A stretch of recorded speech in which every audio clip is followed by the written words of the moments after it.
Good afternoon, everyone, and welcome to day 4 of the 5 days FDP on role of higher education in conserving indigenous technologies for sustainable heritage. Our speaker, Dr. Parul Monjar, she is here.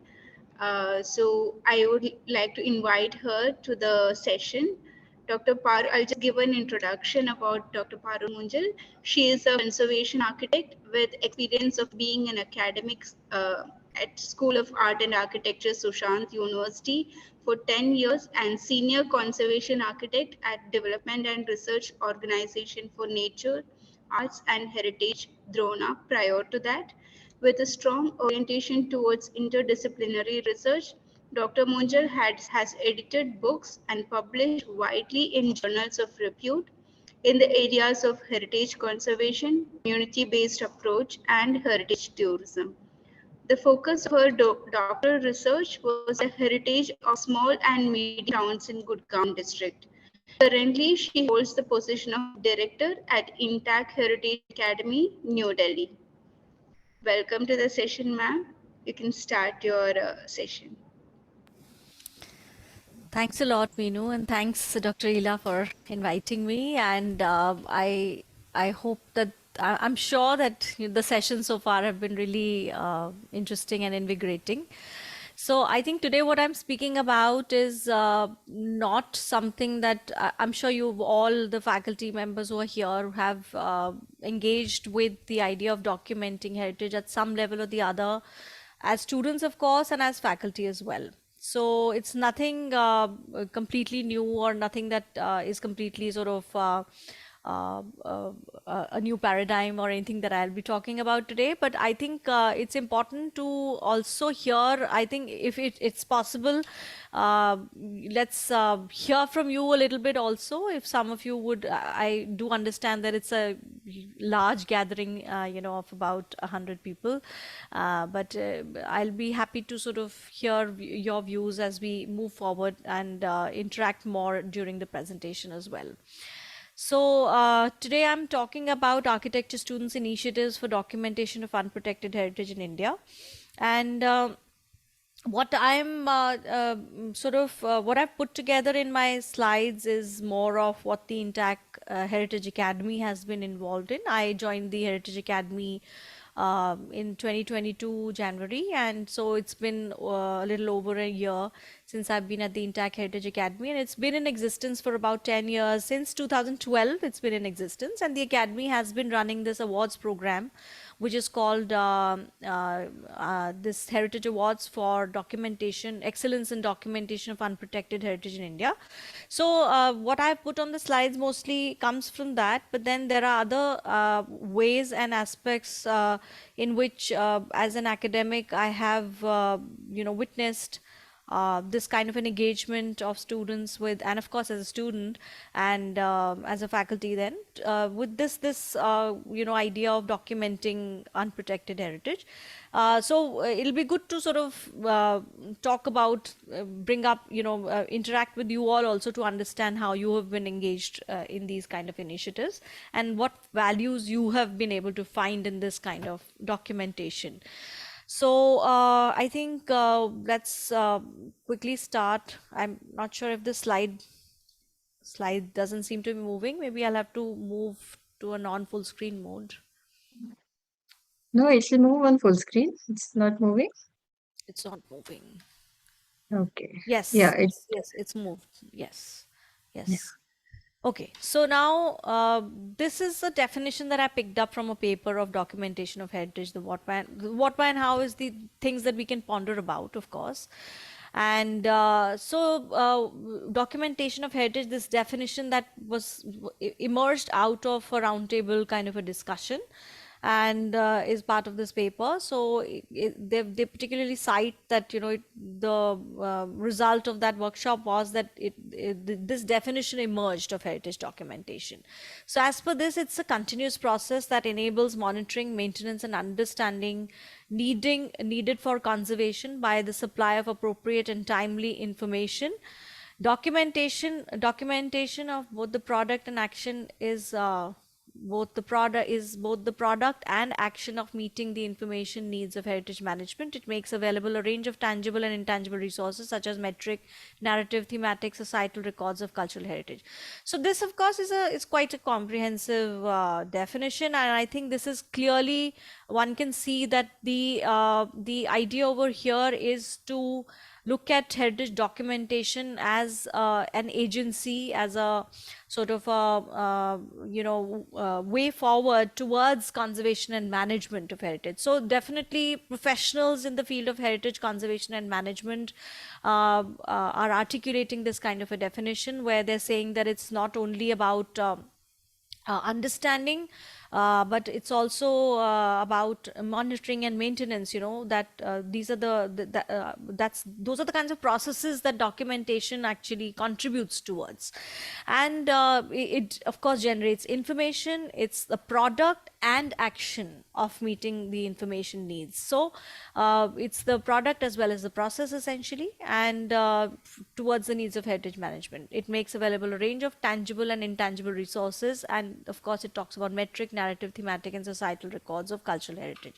So here, when we now sort of start looking at this idea from another lens, and we start seeing that what is the relevance of heritage documentation for schools of architecture, what is the relevance of heritage documentation for students? So it is a requirement of the discipline of heritage conservation and management. Of course, sure, fair enough, that is something that is understandable. You need to document to be able to take the idea of conservation and management forward. This now what this is just a little kind of an introduction to the idea of what of documentation, like what is the documentation of heritage, built heritage. When we now come to the how of it, there are these kind of toolkits that are available. There are resource materials that are available which talk about how heritage should be documented, and of course we have training programs related to that, and the Architectural Heritage Division at INTAC also published this document which was called Guidelines for Documentation of built heritage. So those kind of resources are available. I just wanted to bring over here put on the screen this web resource that is available. This is by Benny Kuriakose, and this is called How to Document an Old Building. And he talks about old buildings are documented mainly for 4 different purposes: for executing alteration works, recording old buildings before dismantling, for educational purposes, and for keeping a record of the heritage. While documenting an existing old building, it is important to take great care in recording the information accurately. Also, having a comprehensive checklist is a must before beginning the documentation. As the world has come forward, the tedious documentation process has become easier. With the advance in technology, the height of buildings can be measured easily. This article covers some tips and tricks that are effective in carrying out documentation of old structures smoothly. And these are the various subheads that are under which this whole article has been structured, and starting from general tips to the checklist to the site and surroundings to the various kinds of deliverables that we have in terms of documenting, and also the components that are to be documented, and then some notes and extra details and conclusions. So again, as I said, that there is no I'm sure you've all found such resources available in terms of how to document heritage.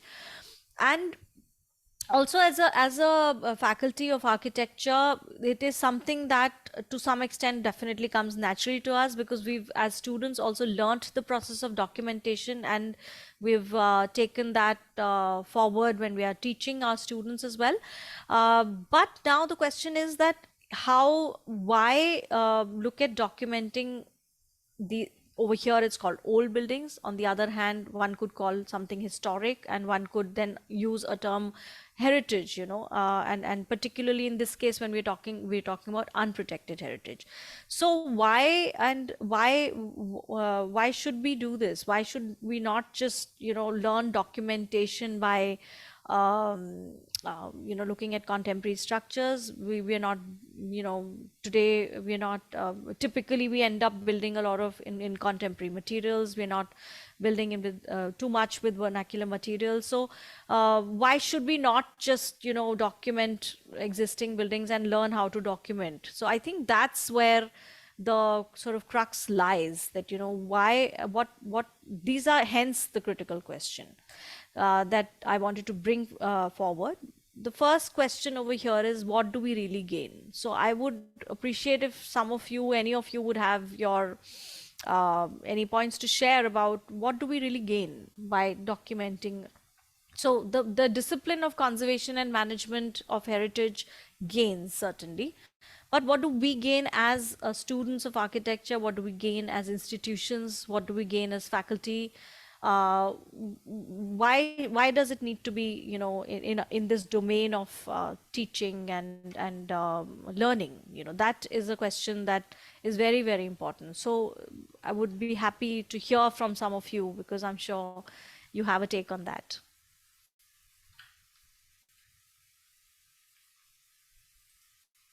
Any volunteers?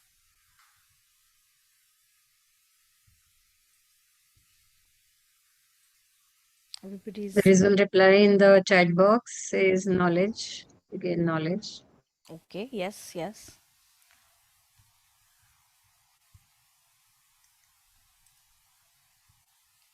Vernacular practices, I think, related to the terrain of that region, terrain and climate. Right. So yes, so I think knowledge, certainly. So why do we need to? I think this question also touches upon aspects, techniques. So yeah, techniques, yes. So this question again touches upon this constant debate that we keep happening in architectural education, that how much of history of architecture should we teach? How much of the past do we need to revisit? And over here, I think again, this question sort of gets touched upon, that how much of the past do we need to know? So I think what we gain in terms of knowledge and what we locally manageable resources, certainly, yes. So I think definitely when we are talking about unprotected heritage, there's a huge, vast, wide range of unprotected heritage, and it can vary in scale from a yes, so vernacular materials, another answer. So these nondescript or non unnamed kind of smaller structures that you find in rural areas or urban setups. It could be a large palace complex that's not actually protected by anybody, and it's under private ownership possibly. It could be a water step well that is lying without any protection. We of course know the case of Bachapur Bauri in Gurgaon as one of such examples, and there are many, many such more examples. So when we're looking at this huge kind of width of typologies and types of architecture that fit into this idea of unprotected, there's all kinds of learnings, I suppose, that can emerge out of that. And I think another question is that we are trying to hone the skills of our students. We learn indigenous construction practices, yes. Certainly, so these practices, of course, I think as we move forward in a I think world which is affected by climate change to such an extent, and with all these kind of environmental concerns and sustainability as being the key word in today's context, we definitely are looking back and looking at indigenous systems, indigenous practices, indigenous materials, all of these aspects, and this traditional knowledge that is embedded within architecture from the past adds value to our understanding of these, and there's a possibility that we learn from that and we'll apply that in our practices as well. As future architects, the students are able to do that. So that's a hope, I think, that we cling to, all of us. So what do we gain? Yes, the students, in one context, knowledge, yes, and in another context, I think skills also. So when you're talking about drawing and documentation, when you look at the skill of observation, when you look at the skill of translation of these complex realities into onto paper in some way. Those are the kinds of skills I think we're also ending up honing when we talk about documenting unprotected heritage. Protected heritage, I think in a lot of cases we do find existing drawings to some extent. In unprotected context, that is even more difficult to find typically, and we end up starting from scratch really. And we learn to document complex scenarios. I think that's very important to note over here, that in a more contemporary kind of a documentation process, contemporary architectural form, if we were documenting, maybe it wouldn't be as complex. But when we're talking about unprotected heritage, in a lot of cases, what we uh, what we see in reality is that unprotected heritage could be locked up. It could be locked up, but in a lot of cases it might be in use as well. So it's not only the built form that we're documenting, but along with that we are sort of documenting the entire ecosystem around it, the way it's used, the way the associations are, the way activities hinge around those people, communities, relationships, patterns, a lot of things I think we have the opportunity of studying when we are documenting unprotected heritage. So this is something that I just wanted to highlight, that what we gain is in terms of knowledge of course what was happening, what the built form actually embodies in terms of the traditional knowledge building systems and the materials and all of that, but also a lot of these lived aspects which we end up documenting, which is very important when we're looking at unprotected heritage in particular. So so beyond that, yes, the skill of the skills that we are ending up learning, understanding, honing the skills of our students, and I think also the possibilities of engaging with as an institution, as faculty members, as I think we're all as faculty members also researchers. We get the opportunity of examining, these scenarios and conducting research. Also, I think that's sort of opens up these kind of windows as well. So, not only does the student gain in terms of knowledge and skills, but also the faculty have the opportunity of engaging with these bigger questions of how to engage with heritage and the future of heritage through these kind of exercises that we conduct, and the institution actually gains by becoming a knowledge resource, and it becomes a sort of a repository. Sorry, one second. Yeah, is it visible now? I think the screen went off. Yeah, it was Ma'am, the visible screen is before also. visible. Yeah. Okay, sorry. Okay, so what is old? Now, the second question, the critical question, what is old, is historic, is heritage? Now, this again, I would be happy to hear from some of you, that is it is it the same the word when we say something is old architecture versus historic architecture versus heritage, do we mean the same thing really? Or is there a difference? I think when we are documenting unprotected heritage, it's important for all of us to then start qualifying this a little bit more. So, again, in the chat box, I think if we can get some responses.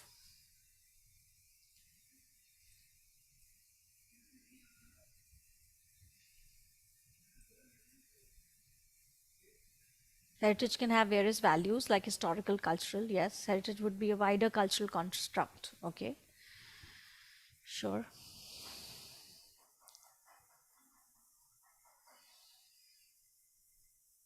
So the first answer, I think Meenu is right, that it does have, heritage can have various values like historical, something passed on from generations, right? Yes, absolutely. So, as I said, we all engage with heritage, so it's nothing new that we are discussing today, and hence each of you would have your own, already an idea, clear idea of when we talk about heritage, what are we really talking about?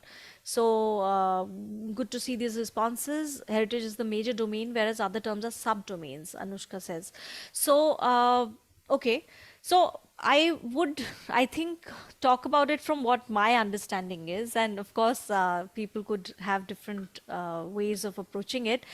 I think what is old is something that is only connected with the age of something.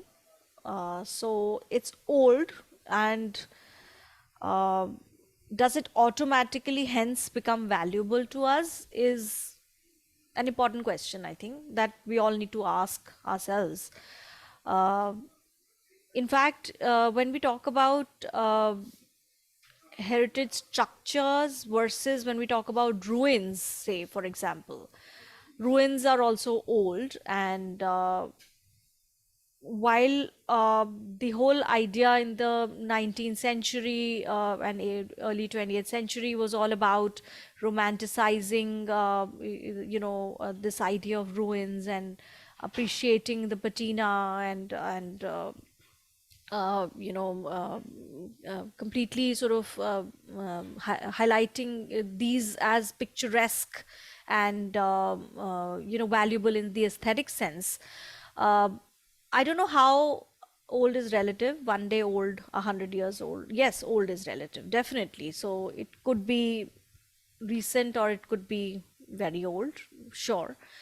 But usually we end up using the term old for something that is aging, I would say. Maybe we have this kind of direct association.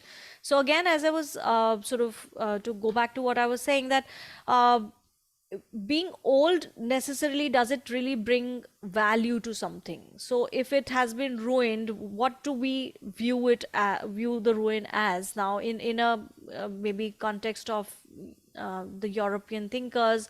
Ruin is beautiful. In the Chinese context, maybe the ruin is thought as something that brings misfortune. In the Indian context, again, there would be various ways of looking at something that is a ruin. So it may be old, but it may or may not be valuable for somebody. And who is this somebody? Of course, is another question, big question. Is historic. Now, historic again. Like somebody says that one of you mentioned that these are subsets, whereas heritage is the major domain. So if you look at it, we can look at it from that perspective as well. Historic, now when we talk about historic, then it's historic because it is old, so it has aged, and at the same time it has some kind of historical value. So because something very significant happened over here, so it became, historically it's very important. So just like Minu said, it has value, so historic value comes in. Then when we talk about heritage, then it becomes sort of the broader dimension, where it could have historic values or it could have other kinds of values. So different kinds of cultural values. It could have cultural values, it could have economic values, whatever it may have. So this whole value framework, does ruin can have associational value?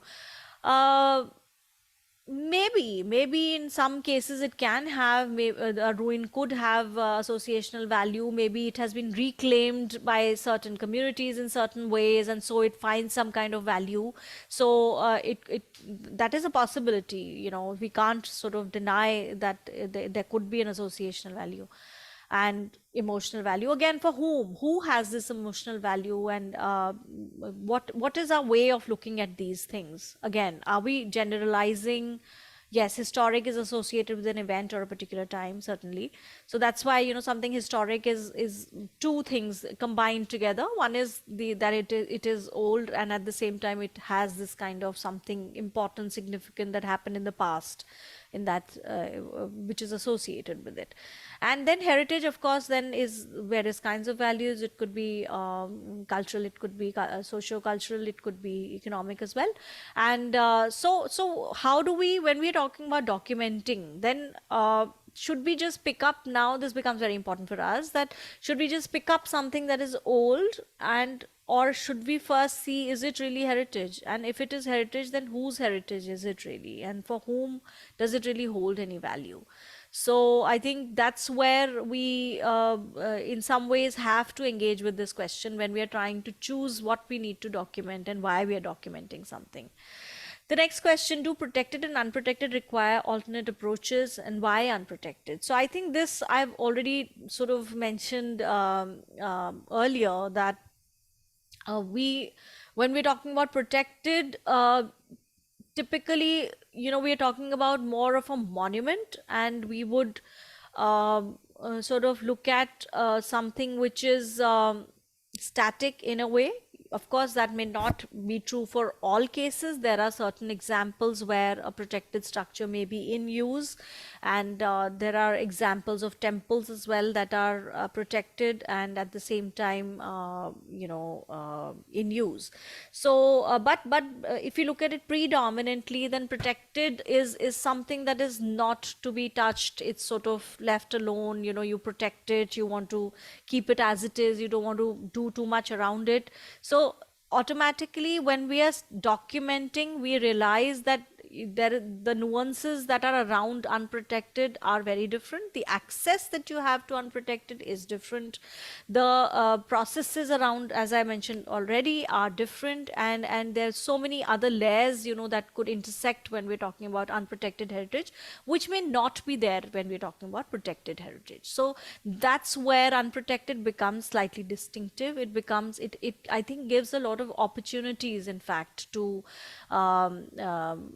engage with the various stakeholders that very directly connect with it. So unprotected heritage, I think, has possibilities, opportunities, and nuances of its own, which may be different from a protected one, which of course has to then ideally be under the state or the central protection, which would have the Amesar Act, which is governing it, and there would be again the idea of the 200-meter, 100-meter, 200-meter beyond, in terms of regulating what is happening around that. There's a sense of regulation. There is a sense of whether or not that happens in reality is another thing, of course. But there is a sense of regulating, prohibiting, not touching, not changing, not doing much, which is very different when we look at unprotected. And there's so much that is happening. The next question is, what aspects, dimensions, and complexities to cover? Now, this is where I think when we began this discussion about what do we gain, I think we touched upon how there are these various layers that we can start when we look at unprotected built heritage. We not only talk about the built form and the embodied values and what the built form itself is telling, but also how the communities, how the local people, how the other kinds of maybe communities which may not be local also connect with the place. What are the kinds of activities that happen over there? What are the kinds of associations that people have? So all of these things start coming in, and then one starts figuring out that what aspects and dimensions should I choose to document, and what complexities do I cover, and what do I leave out. So am I being an architect or a student of architecture, or a faculty of architecture who's leading the students to document something, should they only know the most essential? Should they rather focus on the most essential, which is the built form? Or should they should we digress into these other dimensions and aspects? So I think what unprotected heritage sort of points out to is that it cannot be without these other complexities and dimensions when we're looking at values, and we cannot sort of draw that line and say that we will only look at the built. So that is something that again we all have to train ourselves to do. We have to understand that there is a lot of uh, preparation that is required when we take our students to actually document something which is unprotected, which is in use, which is a part of the community, which is embedded within, these day-to-day lives of people. Then what how do we actually what do we document, and how do we document, how do we interview people, what do we how do we interact with the local communities, how do we collect the data in these various ways, how do we triangulate, how do we find out what are the phenomenon on ground. So and hence how do we understand values. So these are, I think, a lot of aspects that we sort of then need to start touching upon, that we start need to train our students around as well. How to choose what to document, again another question that, there's so much around what should we do, what should we document, what do we pick up. So I think from the perspective of uh, when somebody's from the perspective of the awards, say for example, when we are trying to look at what somebody who's documenting is bringing to the table, I think it becomes important to see that what we're documenting, what is being documented, is not unifocal. It is something that has a lot to say. What you're documenting actually brings to light a way of life, and it's not just about the built and the building itself, but it's about a way of life that it sort of brings alive. So what we document uh, is going to be emerging out of what you feel hasn't been documented, of course. And even if it has been documented, then maybe a lot of the uh, complexity around the document, around the built form, has been missed out maybe. And if you document something today, and if you document it 10 years later, or if you would have documented it 10 years ago, I'm sure that these processes would have found some change. So it's okay to, I think, it's absolutely all right to build on these layers of documentation as well, and start seeing ways of populating this idea of heritage, unprotected heritage, with all of these various layers, rather than making it just a singular narrative. So choose to document something that has that ability. I would say that the students are able to then engage with those layers and those kind of parameters.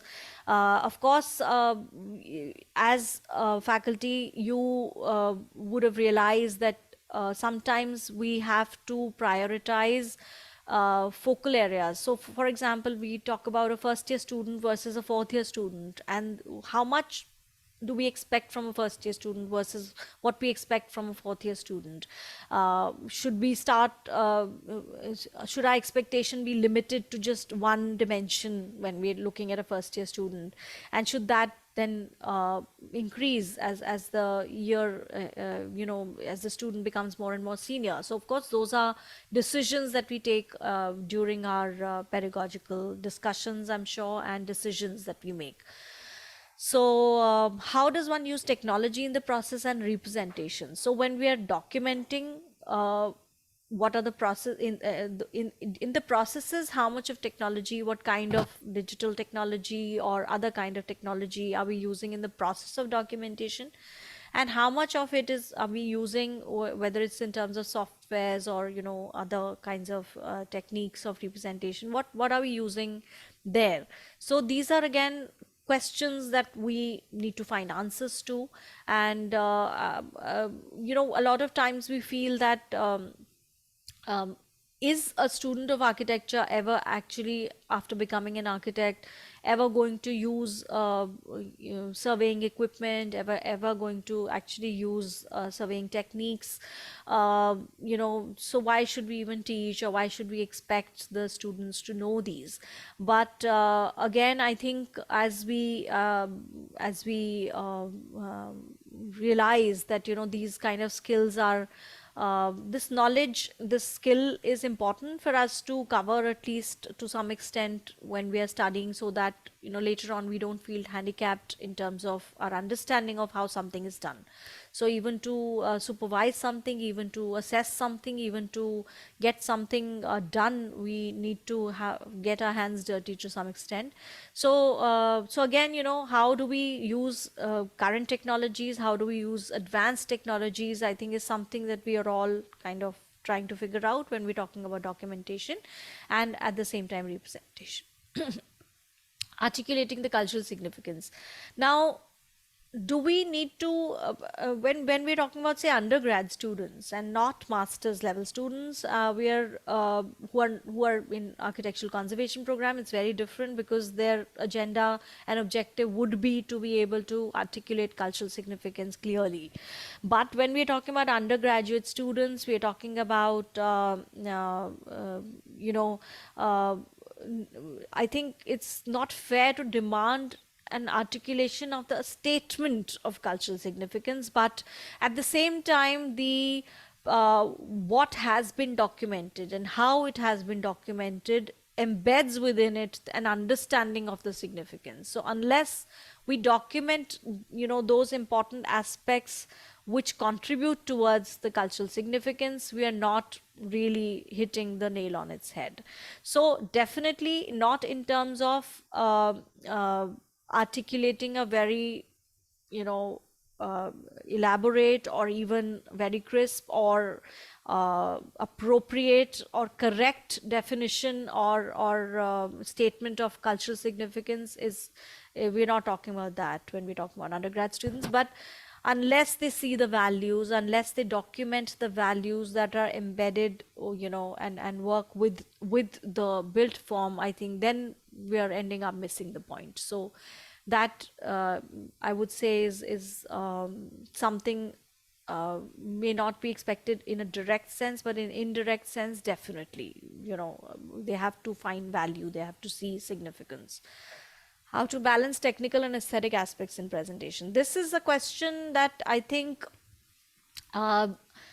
emerges from my experience of looking at the entries that come from for the Heritage Awards.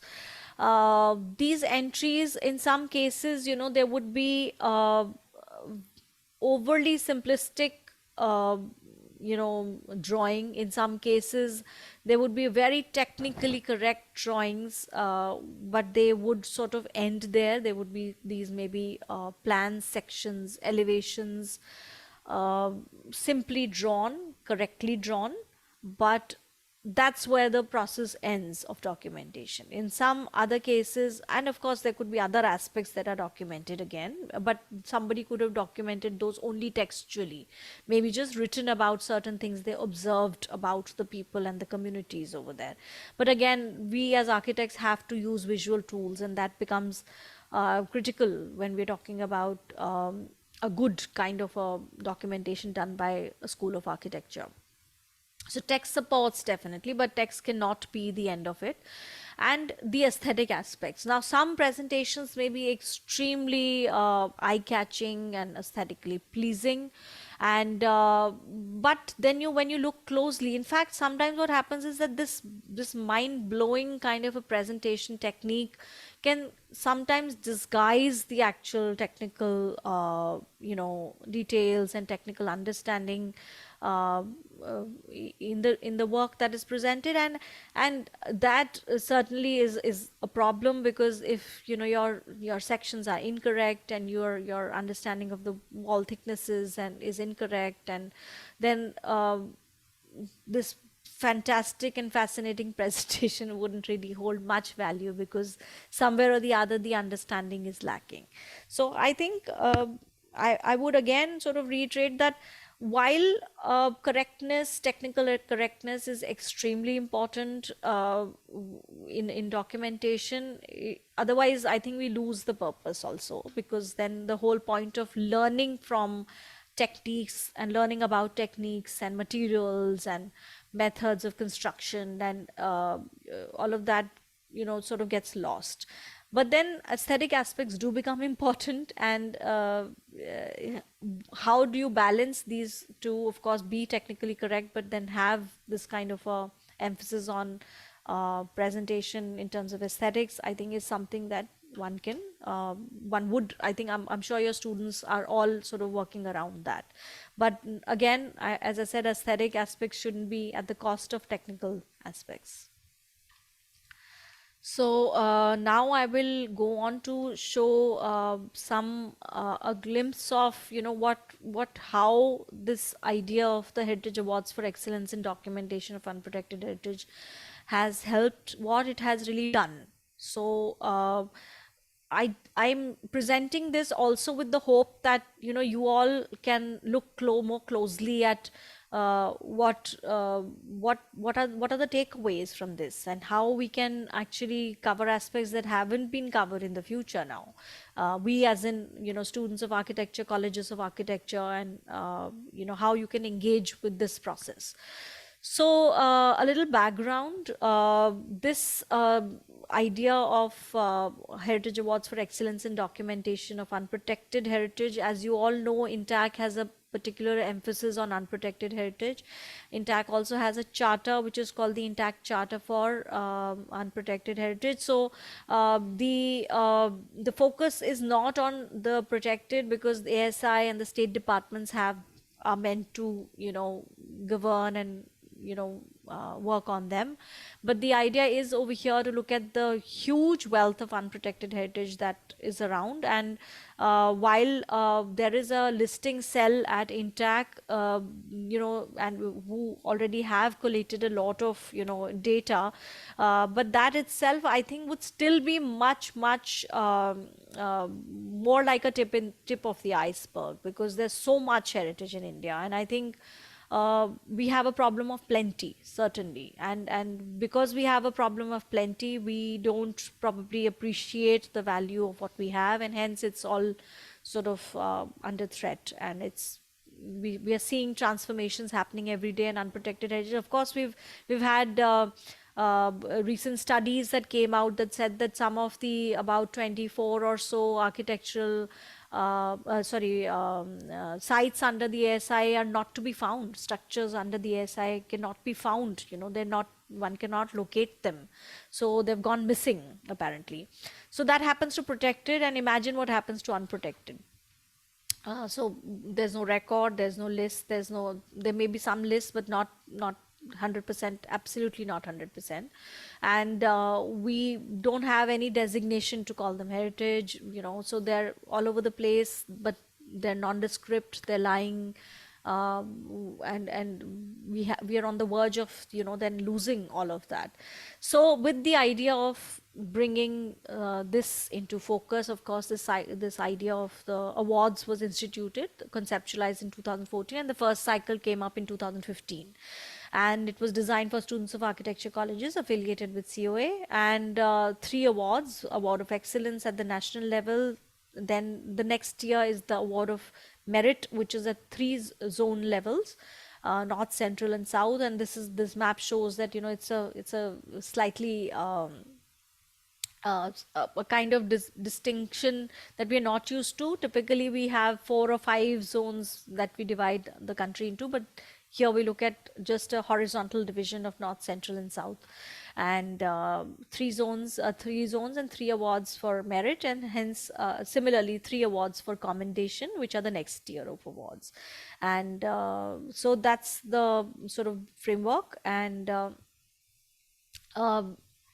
this is to sum up what has happened, you know, in these cycles from 2015 to 19.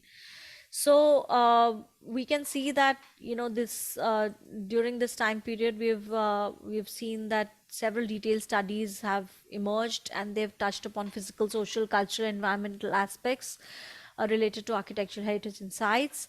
And physical documentation and sites it has been undertaken by understanding, analyzing, interpreting their essence, and this serves as a tool for building and inculcating sensitivity and appreciation for one's heritage. So this is the other agenda, of course, that our students, our future citizens, our citizens, in fact, of today, are who are going to be important decision makers in the future. They have some kind of sensitivity and appreciation of our heritage. And so the program has sort of, you know, maybe ventured into roads less traveled, exploring hidden heritage structures and sites in the country. And the documentation illustrated the evolution of significant built sites and lesser known settlements, comprehensive drawings, sometimes hand drawn as well, along with minute construction details, information related to building materials supported by text and visual documentation. So this is what has emerged.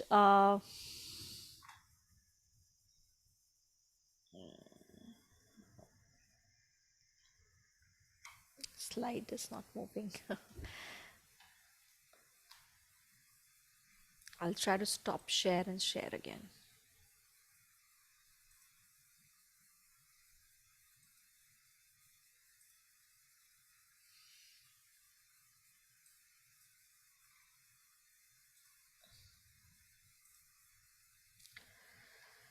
Yes. So now again in a snapshot, we sort of tried to look at what are the kind of typologies that have been covered as a part of this documentation. And we've seen that properties, you can see over here, it's tabulated. Religious buildings is about 50, which includes temples, churches, 2 mosques, 1 monastery, and 1 gurudwara. So temples dominate over here. Heritage settlements, 28 of them. So that's something that has been interesting to architecture colleges, studying settlements. Water structures, this of course comes in because we had a particular theme on water as well. So that helped in bringing in water systems and water structures into focus. Residential buildings, individual buildings, that is 26. So that's again another important segment. Palaces, 8. Forts, 8. Public infrastructure, 6. Tombs, 7. Institutional buildings, 8. And heritage complexes, 5. A total of 167. So this is up till 2019. This year in the 2022 cycle, we just finished with the awards distribution. We had 40 entries, and we had a very, it was quite interesting. Again, you know, one typology that I think none of us had heard of was a shooting box. So this was a new typology, completely new typology, which came out in one of the documentation works. And I think that's the kind of potential that the program and the idea of documenting unprotected heritage has, that, you know, we can bring to light these kind of unheard of typologies. So that's where our role, I think, as institutions is as well, to be excited about these kind of new typologies and to document them and to understand them at the same time. So this was the distribution in terms of typologies, and you can see that religious and then residential and then heritage settlements, these are sort of have been the major segments, but we look forward to outliers and kinds of things that don't fit into any of these boxes. So we hope that all of you, you know, when you go back to your colleges, are able to inculcate and encourage the students to take up some interesting documentation works. Now, this is a sort of a distribution across zones, just so we know that, you know, how much of the zones have been covered, how much emphasis has been there. All this tabulation is up to the 2019 cycle. It doesn't include the 22 cycle. So we can see that North had dominated when we talk about documented sites across zones of India. And whereas in the participating colleges, institutions that actually sent entries, it was the difference is not too much. In fact, North, the documentation of North has been 38.3%. And again, I'll remind you that the map of India and North is defined very differently in this zonal division. Central is 33.5 and 28 is South. So South was apparently less represented till 2019 compared to the Central and North zones. And when we talk about colleges that are participating, we see that Central zone has dominated. And Central zone has 44.3%, you know, of the colleges come from the Central zone, followed by South and then North. So I think North definitely needs to catch up. And I would like to mention here that this time in 2022, we had very limited entries from the North zone. So please I think North needs to compete and buck up and document more. So yeah, so these two kinds of distributions and that I talked about. And this is to show that within the North Zone, what are the sites that have been documented more? Where do they lie? So Rajasthan, 26 of the sites are from Rajasthan. So Rajasthan has been documented extensively when we look at, of course, just the Heritage Award program. And so we sort of infer that maybe it's more attractive, it's more accessible, maybe it's more identifiable, heritage in Rajasthan, and so it becomes easy to pick up a site there. Maybe it's fun to travel there.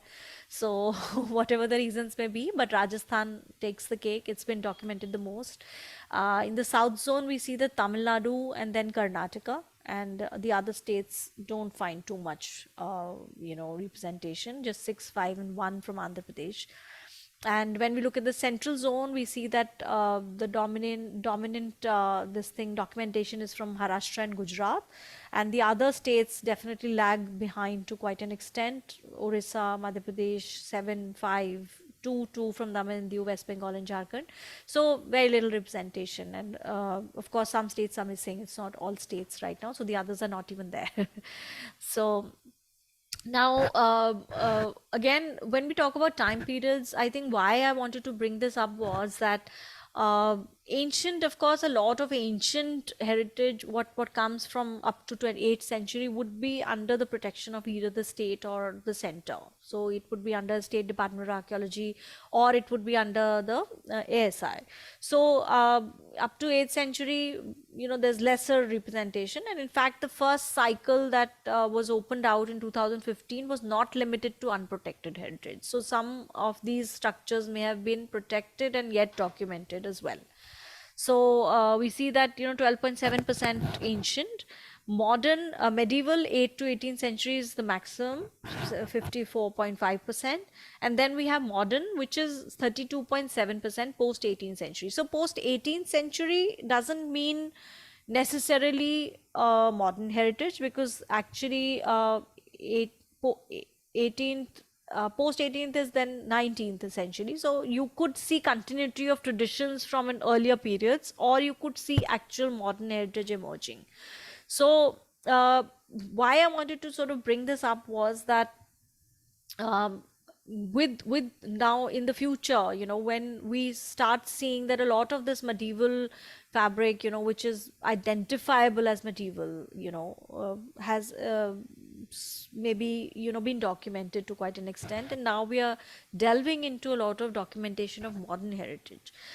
We need to then start realizing that how do you address the idea of modern heritage? Is it going to be different in terms of our approach when we compare it with other preceding heritage? Does modern heritage need to be looked at differently? Do the values around modern heritage need to be looked at differently? Do we capture those values differently again? So what are the processes at play behind and around modern heritage? I think will become important for us to, as we go forward in time, they will also become very, very important progressively for us to address. Now this is now coming to I'm sort of so I'll just close very quickly. This is an example I wanted to show, which was an award-winning entry from 2017. This is Building Stories Chakrata. This was done by Kamla Raheja Vidyanidhi Institution, and this is what they stated at the beginning. So they started with this idea of what is the history of architectural documentation, and they talk about schools of architecture today following active programs for documenting. They talk about how their drawings are actually an attempt to use conventional plan sections. The second paragraph, if you may look at that, conventional plan sections and elevations, and script the lives of people. So very interesting, I sort of put it out there for you all to see, because the way they've narrated it is that they want to script the lives of people in Chakrata using the many ways of storytelling in a graphic novel form. So this is where we were talking about that, that critical question that I brought out, that how much of our emphasis needs to be on the aesthetic and how much of it needs to be on the technical. But this, again, is a way that they've told the story. They've built a narrative around lives of people, and the whole backdrop of it is, of course, the built heritage. This transcendence allows the architectural plans, sections, elevations, and axonometric views to be used as containers of life, and the break of the frame as that of time. Rhythms of life now get documented within the very meticulously constructed wall sections. The night sky, grazing cattle, harvest festivals, gods and demons all find their way on paper through documentation of architecture. So I found this very, I'm sure you all too find it well articulated, and at the same time I found it very useful, as an example of how architecture schools have really contributed beautifully towards enhancing the understanding of this unprotected heritage, and these kind of approaches are really commendable. So now I've just put together their sheets in the next few slides.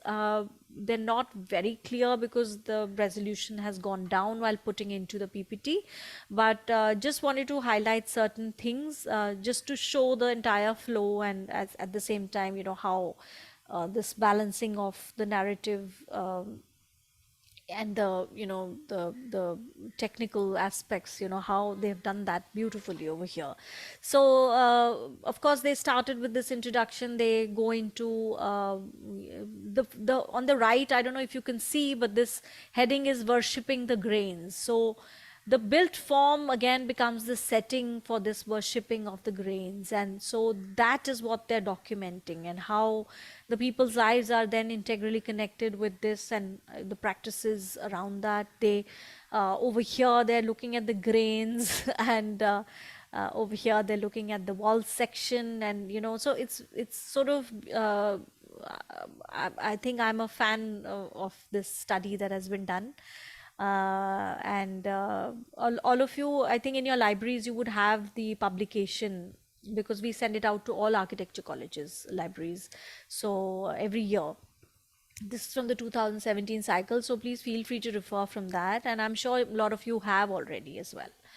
So this is the feast. The heading over here becomes the feast, and here they talk about the mashal dance. So again, the stories that are being told, the micro level, the macro level, the building level, the various components, all of that gets captured, and then each of these places and spaces starts getting finding meaning because of the kinds of purposes, the kinds of characteristics that have been highlighted over here. Again, a wall section here, and beautifully, how this hand pump and the pots and the you can see what's happening in the balcony and what's happening inside, and then in the attic and all of that. So the material is visible and it's understandable, it's legible. Here you see offering the buras, which are flowers that are offered in this temple. So automatically your focus shifts to these kind of rituals again, which are religious rituals, and the temple form comes in, and the people are directly connected with the whole thing. And in fact there are sheets that are particularly talking about the same space at this time in the morning, and then this time in the afternoon, and this time in the evening, and mapping that transformation again in this graphic novel kind of a format. And over here again you can see the three-dimensional view of the entire landscape, and how each of these have been picked up and then blown up, and linked with the lives of people, day-to-day lives of the people. This is a collection, three sheets that read in tandem with each other, one after the other. And this is where they have the same space and how it is being used at this particular time, and then at another time and another time and another time. So these kind of temporal dimensions are being mapped. A particular space is being viewed from these temporal lenses by the students, and documented on paper over here. And similarly over here, there's a story of a particular family. There's somebody, uh, how the day-to-day lives of people, and how they interact, how they transact, and how they uh, you know their daily cycle is essentially, and linking their lives. So this is an example. I just zoomed in a little bit to say that Radha makes tea for her parents before her parents leave for the chani for work.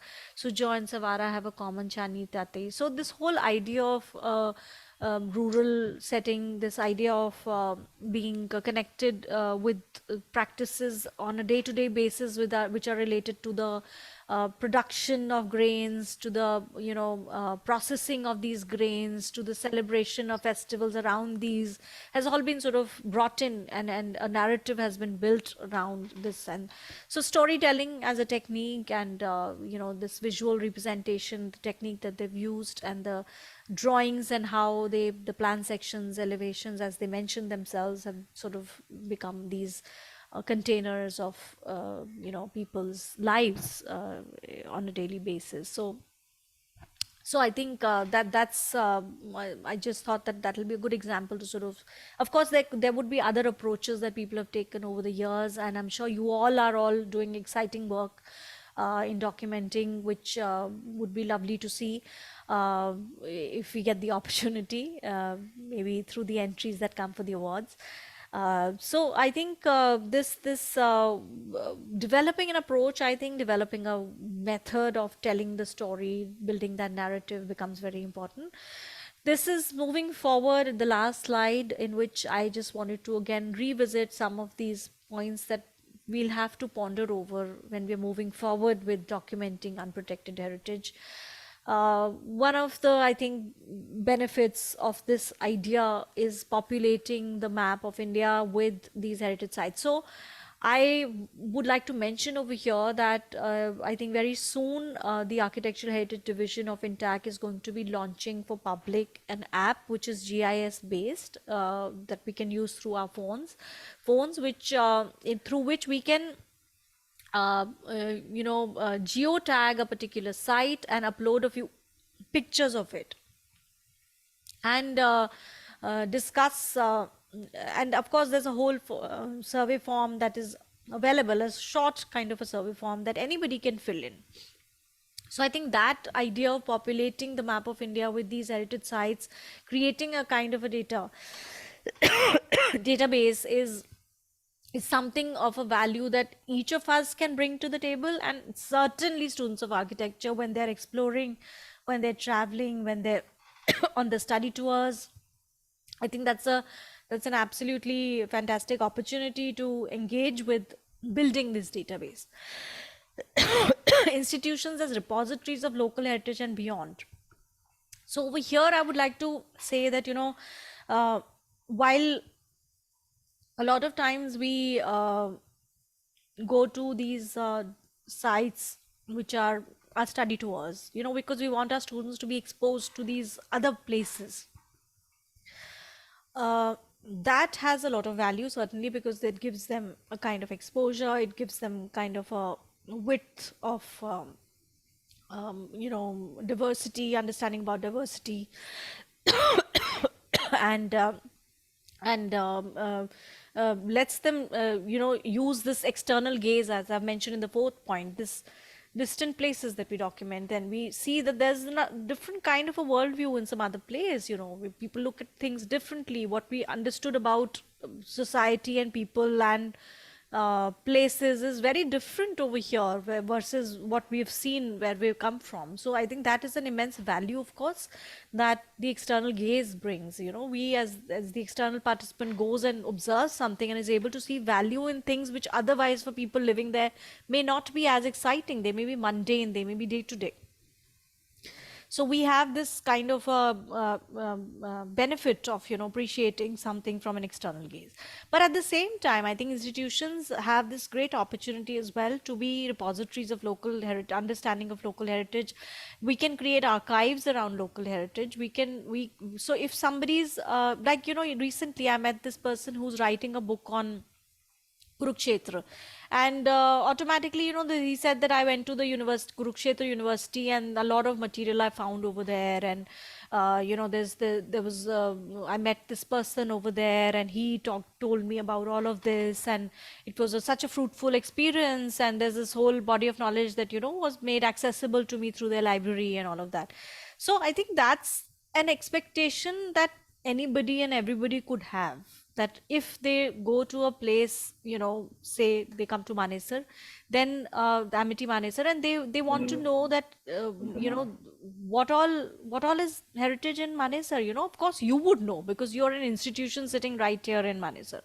So there's this kind of an expectation, and I think it's not an unfair expectation. And then we have the opportunity to do that, and we have the opportunity of locally engaging with heritage and going beyond just being repositories, but actually by being able to make certain kind of changes. I'm sure that a lot of you are doing these kind of exercises which bring a kind of a change on ground. So if you're able to contribute through our documentation exercises, they contribute towards this development of these repositories, and they help us in understanding the context better, and hence intervening, even if it is at the level of being an activist, even if it is at the level of trying to generate awareness, even if it is at the level of trying to understand, you know, the sentiments and ideas of people better. Engaging with communities is the next point. So moving forward, yes, so this is an opportunity to engage with communities, whether locally around us, or whether we are talking about, you know, these distant areas, and trying to see the diversity. Institutions in fact, in this cycle, one of the entries that had won was from Nashik, and they said that, you know, since we were locally in the same place and we were documenting the city itself, we were able to visit it again and again, and whatever data gaps we had, we were able to fill. I'm sure you all have experienced this. So I think both of these aspects become important: going to distant places and documenting them, and you know, understanding the diversity, and at the same time engaging with local heritage and documenting that. Definitely also, I think it's more of a responsibility for us than anything else. The question of moving forward with an interdisciplinary lens versus a disciplinary lens, I think again my bias is absolutely clear to you, that I would rather see people doing it from an interdisciplinary lens. But of course there is this kind of a you know, premise that, you know, why should they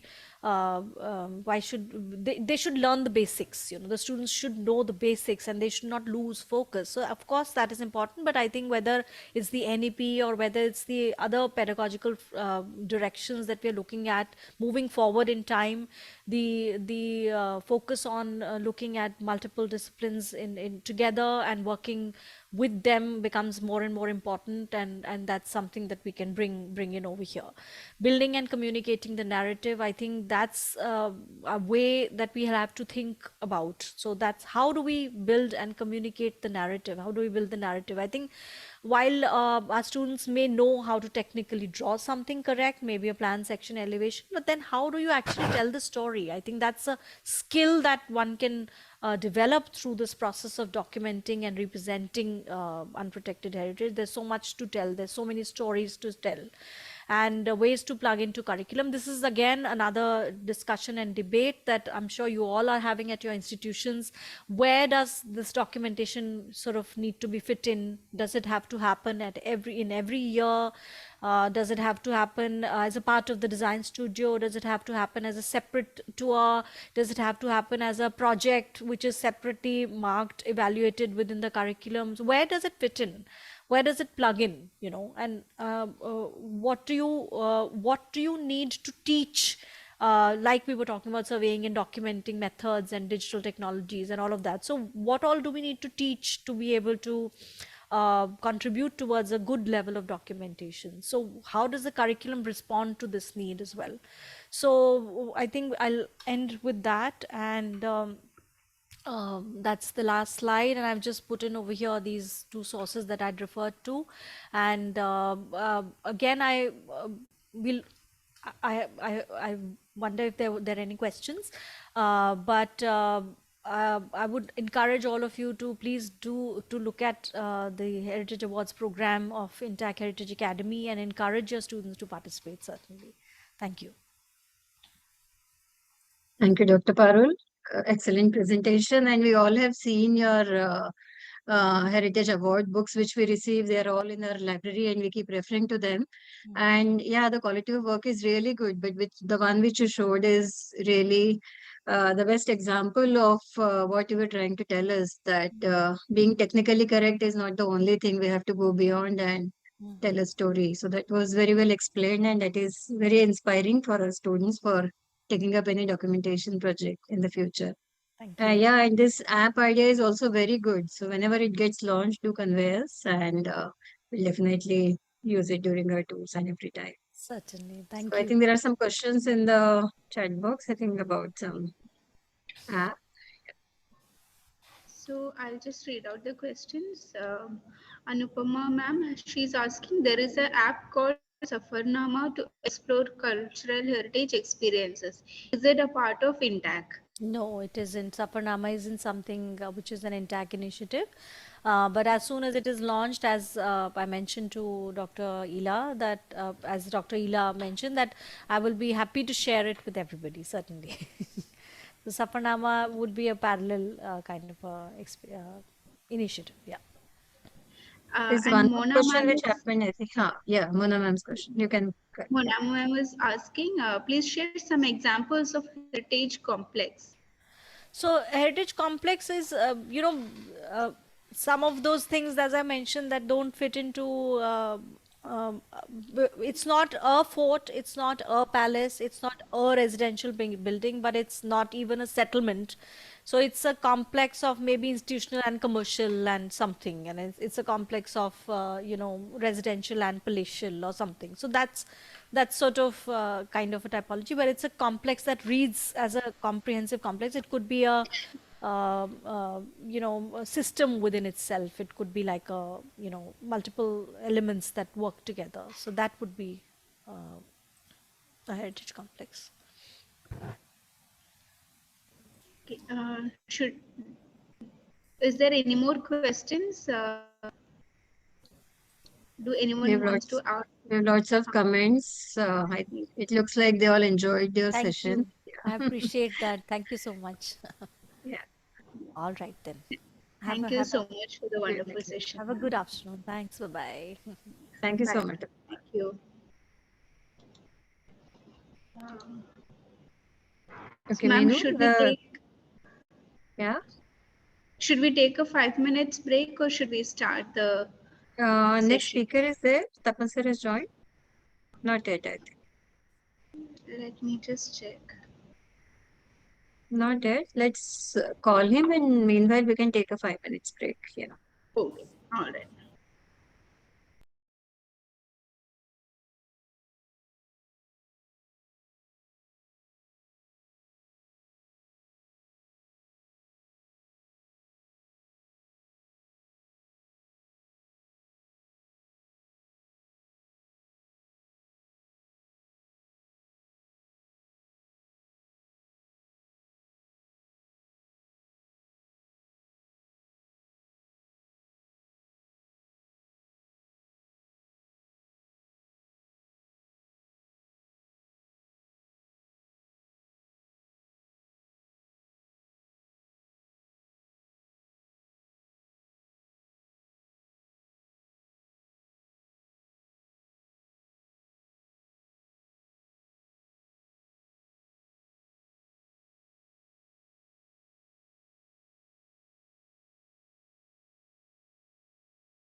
We have shared the link for the quiz in the chat. Uh, Participants are requested to please attend this quiz.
Yeah, Minu? Yes, ma'am. Good afternoon, sir. Good afternoon. I think I finally managed to reach. Yeah, sir. Your visible audio, video, everything is clear. Yeah. So, should we start the session, sir? Yes, please go ahead. Yeah, Minu, you can introduce, sir. Yes, ma'am.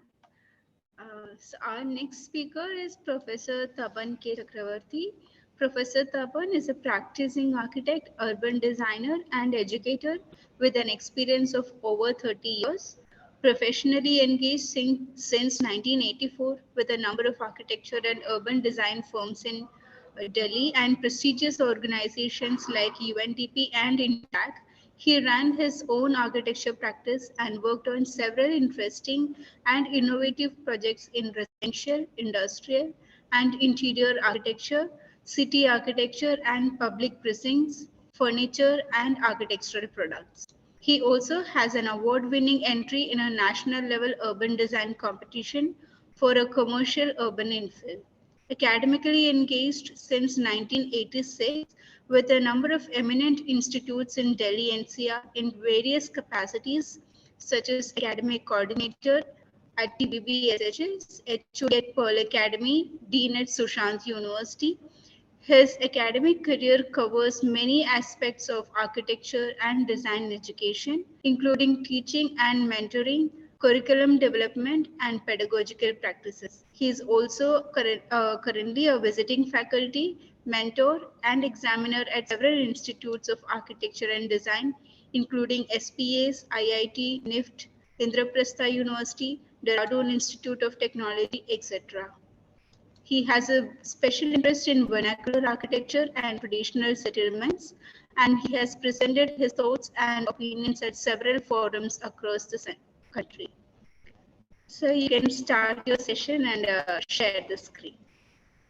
Welcome to the session, sir. Sir, you are on mute right now.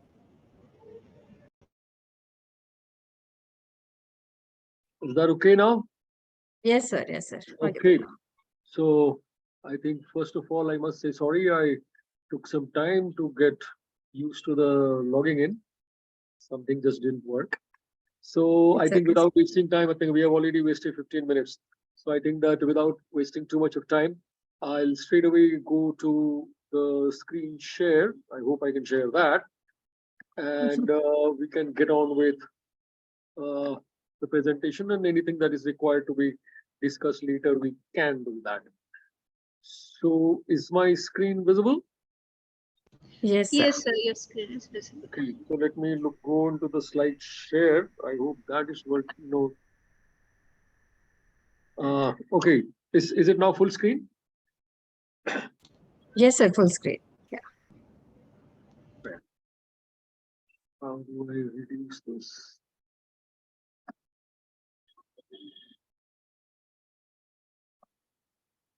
Okay, so I think this is just a starting slide. Good afternoon, everybody.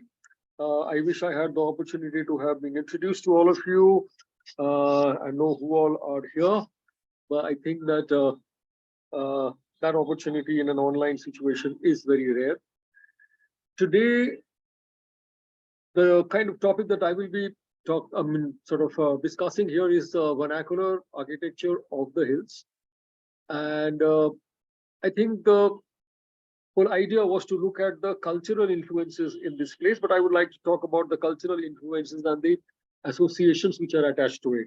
And this I am basically doing because of a kind of a thought process that we all need to sort of get into, that how is it possible for us to look into a kind of an architectural study which embeds in it things which is talked about as culture. I remember when I was working on these things, a term that came out was, is there something called a culture of building? A building does not mean the building as a noun, but building as a verb. And one has been working on it for decades now, and one hasn't been able to really get the answer, but doesn't matter. So studies in vernacular architecture, though I'm reading right now, but that's not exactly the way my presentation will go. So studies in vernacular architecture generally focus on issues pertaining to the responses towards climate, towards terrain, towards materials, crafts, art, etc. And these are pretty well documented both by individuals as well as institutions across the country, across the world. But academic discussions usually strive to establish spatial and structural arrangements, like which room is where, front may, what is there in front, what is there at the rear, which is basically planning, spatial planning.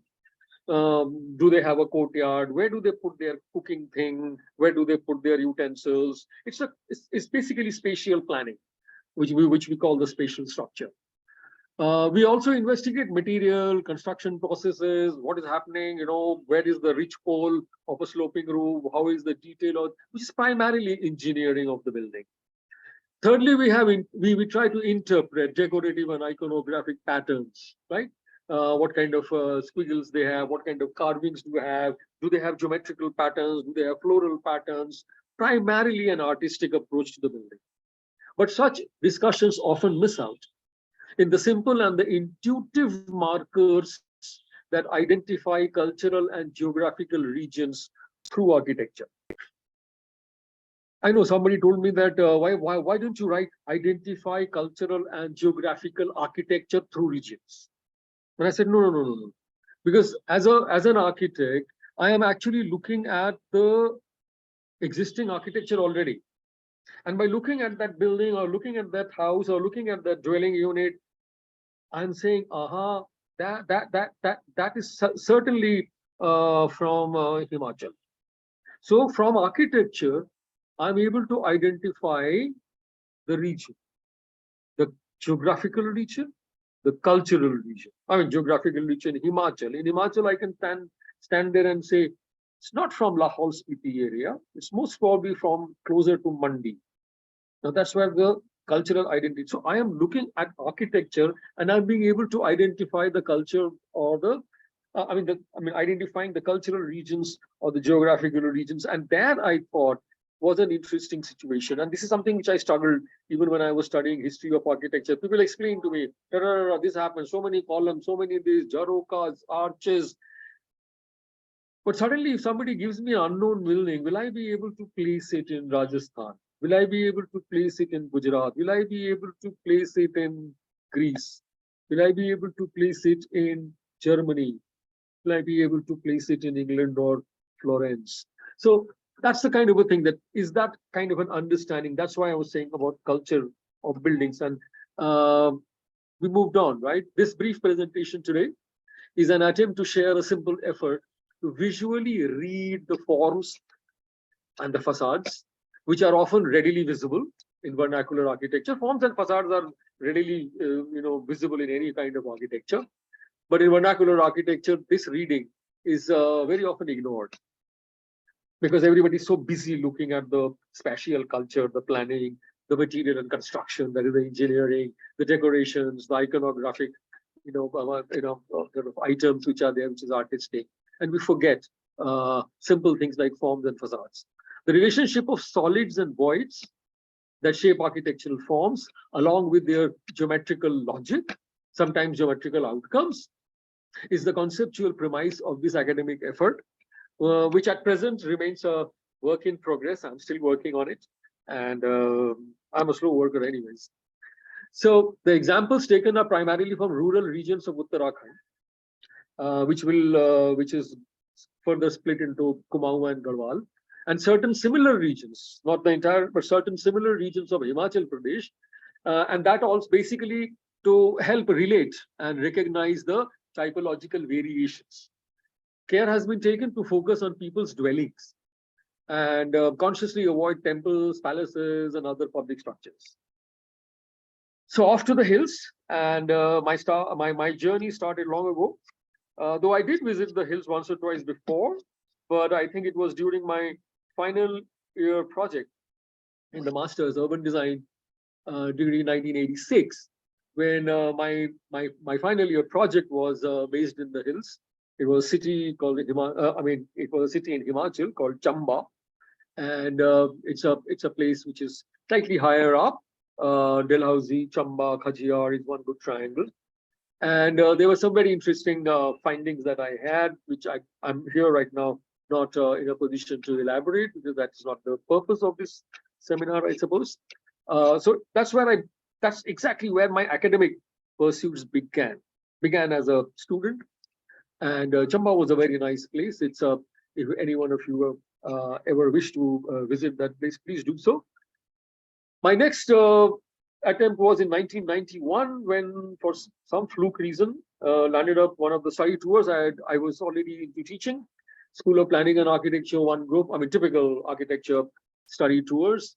Where to go, where to go, where to go, and we landed up at that time not very well known a place. We went to Jageshwar, the Jageshwar Dham, which is in the Almora district of Kumaon. And the high point was that it had just snowed. Not that we were expecting it, but it had snowed, and the entire place was covered with snow, ankle deep snow.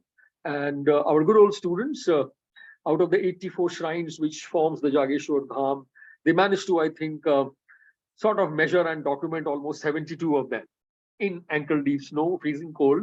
But that was something which was, I think everybody remembered, not only just the faculty member, but each and every student. And I don't think that too many such examples of study tours are there, which is in the middle of thick snow. 1992, very soon after, was my next foray into the hills, when I got the opportunity to get involved with the making of the new Tihri township, which was a resettlement. A part of the township was the resettlement of the old Tihri town. You can see the old Tihri town, the picture top left of this slide. I remember I've spent time there. I've walked those streets. I've had some nice cups of tea there, breakfast. And now the city doesn't exist anymore. It's drowned. It's drowned and is far deep in the waters of the reservoir that was formed by the dam, right? So this is before the dam, obviously. So the resettlement, which was the new Tihri, the picture on the left bottom, and some buildings out there and related to that area I was involved with as associated with the DKS consultants, but these are the projects which I have designed. There was this Garhwal University on the right top. You can see the others, government ITI. And it was during this time, in fact, probably not during this time, but by the time I finished with this project, one of the questions that really came in, that did I do hill architecture? And when I looked around and seeing many other famous architects who were all involved in making various kinds of buildings in this new city town, and one would go and see, there were all kinds of people. They were younger people to me. They were my contemporaries. Some of them were my mentors, maybe my teachers. And one was puzzled. Are we basically making plains-like building and just putting a sloping roof on top and declaring it as hill architecture? So there was a lot of controversy there in that, a lot of conflicting decisions. Is there something different called hill architecture? And many such things. And that's the time when one started started getting involved with this thought about that. Do communities, do cultural communities and architecture have any kind of interrelationship? And one did not know the answer. One just moved around. Luckily for me, I moved into education quite early in my life. May not be full time, part time, but I did. And typical to architectural education, the students have to do every year for at least the first 3 years, or in some way, somewhere in their 5 years program, they have to do some outstation study tours. And I was one enthusiastic teacher who would always be ready to go for a study tour, because, where do you get that opportunity? Somebody's paying for your travel, your boarding and lodging, just for you to go around somewhere else, right, outside. And I took that opportunity. Typical to all study tours, what do? We check up materials. In the hills, we check up landforms, construction techniques, earthquake. Himalayas means earthquake, all kinds of, what kind of constructions do they do? What do they do when what happens? Climate, very cold, very hot, not hot, humid. And of course, documentation. How do we do that? We do measure drawings, we do questionnaires. We take also lots of photographs, dedicatedly doing sketches. Then we also make exhibition tiles or panels, which we display when we come back, and we end with grading. That's it.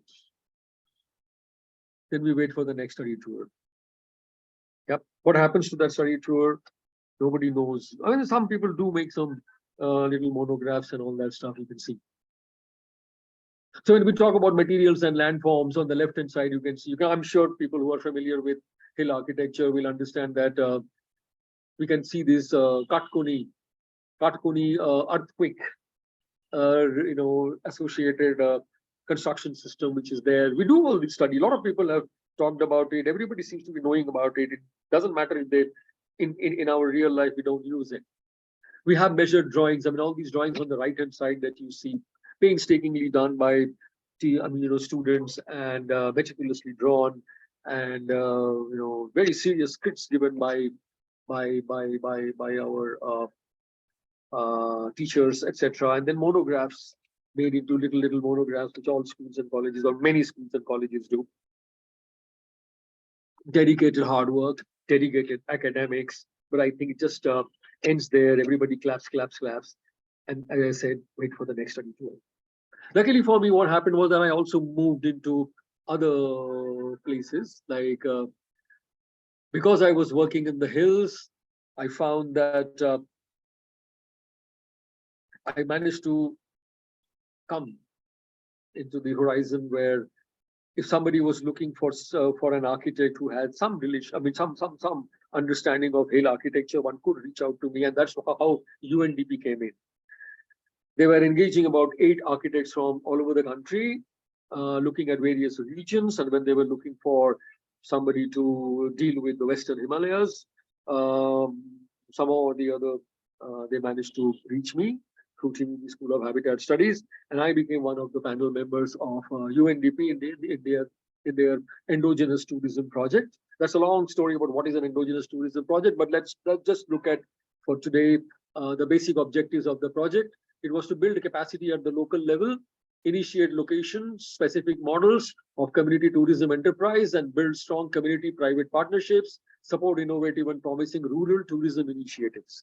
It was happening all over the country in different places, but those villages, those 3 or 4 villages which were there in the Western Himalayan area, they were looking for an architect for advisory purposes, and that's how I come in. So there were 4 villages which were assigned to me. One was Naggar, which is in Kulu, Himachal Pradesh. It's actually between Kulu and Manali. Mana, which is in Chamoli Garhwal of Uttarakhand. Jageshwar, which I was already familiar with because I had gone with my students up in the snow. Jageshwar, which is in Kumaon, part of Uttarakhand. And the 4th one, which is not important for today's presentation, was Bhaguwala, which was at the base. It was close to Saharanpur. Between it was at that time in Uttar Pradesh, but I guess now it comes probably under Uttarakhand. But it is at the border, Rajaji Park. It was part of the Rajaji Reserve Forest. And so this was, so when you look at the map on the right-hand side, you realize that one has been able to sort of engage with quite a number of areas, and that's not enough. What I would also say that, why is my frame not moving? Okay, I think my slide is not moving. Is the slide moving by any chance? No, sir. Maybe there is a time lag. No, but it's not moving at my end either. So I think I will reshare. No, so it's not moving. Yeah, it's not moving at my end too. So I think that I'll have to reshare the screen.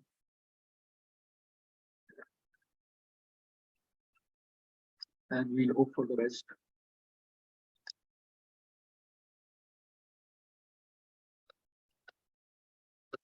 No.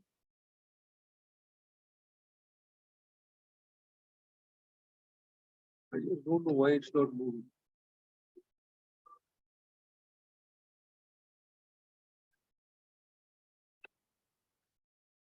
It was moving all right till now. Yeah. You can stop and reshare again. No, I did reshare, but I think that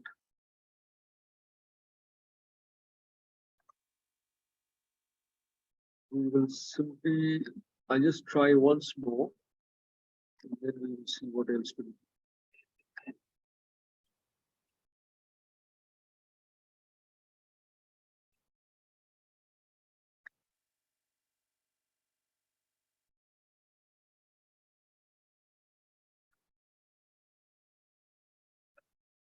Okay, so I think it started moving again. Is it visible?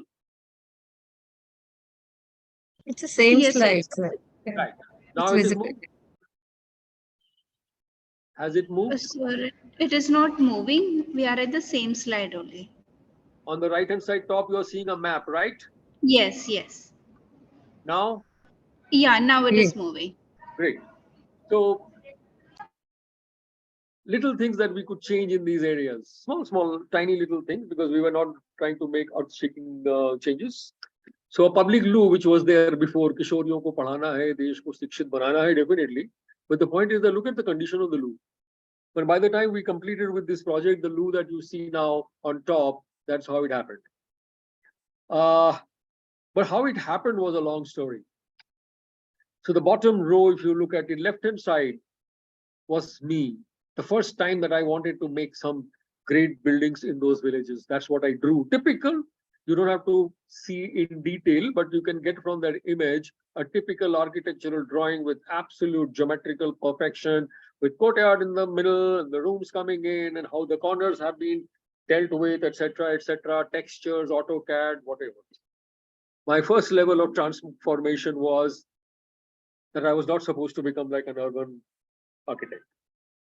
By the time I moved a little further, maybe 6 months down the line, my drawing quality changed. My houses, my rooms, my buildings became simpler, straightforward, nice little sloping roofs. And by the time I ended, it was no more me. Now, when you see the drawing on the right and bottom, that was not even drawn out by me. It was drawn out by the local engineer there, a junior engineer, young fellow. And now you can see how that toilet, which is called after top right-hand corner, came about. First time that young gentleman actually drew out an elevation in a typical Sarkari government drawing, where he actually put the texture. That okay, stone.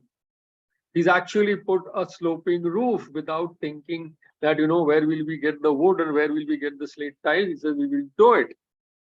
And I think that was what was our major achievement, was to build the capacity at the local level. That was the objective number, top left corner. Yeah. So I think that's how we sort of went. So my learning from here was quite nice. Now some inferences right in the very beginning, so that my rest of my presentation starts making sense. As I was working on these areas and typical to an architect, trying to understand what was the build form, I recognized that our build form has three major pressure points. Yeah. The idea of three, which is the three P's. That's why the pressure points. One is people, one is the process, one is the place. I'm sure that is nothing new. Everyone, each one of us sitting here is quite aware of that people, process, and place. They are the three things which actually come together to be able to make whatever is there or what we understand as build form. Yeah. People basically means society, things that people make or people engage with. Society, politics, religion, economics, anything more, that's what cultural aspects are there. But basically society, politics, religion, economics. Process would be basically material, technique, technology, some kind of availabilities. And place is basically land and water, climate, flora and fauna. You can also add accessibility to it or something like that, slightly different from availability. So these are the three things, and one understood that progress and development primarily deals and occupies people and process and brings them together. So society, politics, religion, and economics, when they start merging with material, technique, technology, and availabilities, that's where progress and development happens. The relationship between the people and the place, or the process and the place, is something that everybody, or each one of us in our own individual ways, need to sort of figure out or find out or determine, let's say. So that's exactly what this today's presentation will try to work with. I'm not saying that it will be done very, very meticulously, but at least it's. So let's go deeper into the hills. As I said, that Western Himalayas was where I was most interested in. There is a chat here with somebody, I think, right? Okay. So Western Himalayas, the map is slightly older because these slides are prepared from older drawings. So Jammu, Kashmir and Ladakh right now is seen as one. Today, Ladakh is different. But we understand that, okay, Jammu, Kashmir is now one state. I mean, one region, a political region. Ladakh is another. Himachal Pradesh and Uttarakhand. This was what primarily will constitute the Western Himalayas as far as India is concerned. Anything east of this will get into Nepal, and then we go further to the east of India where we can get into Sikkim, etc., and all that. But so I didn't go that side. I was primarily stuck here. Unfortunately for me, because I was working in the late 80s and early 90s, for me it was not possible to do much or do anything at all in the Jammu Kashmir Ladakh area. That's an irony because I'm married to a Kashmir. But it was just, what you call is a terribly bad luck that 2 years or 3 years before we got married, the entire family had to move out of Kashmir. My in-laws were living in Kashmir. My wife at that time, not my wife, she was in Kashmir. She had done her 10th board, 12th board, all from there. But it was around 1991 when everybody bag and baggage had to move out, and I got married in 93. So I never managed to spend my summer holidays in Srinagar as a son-in-law, which I should have, could have, but didn't get the opportunity. So I was limited to just these two places. Why is it stuck again?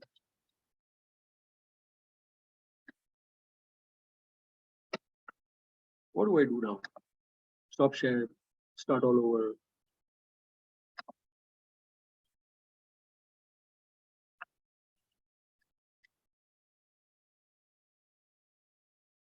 ऐसे करके तो मेरा आधा time तो ऐसे ही निकल जाए.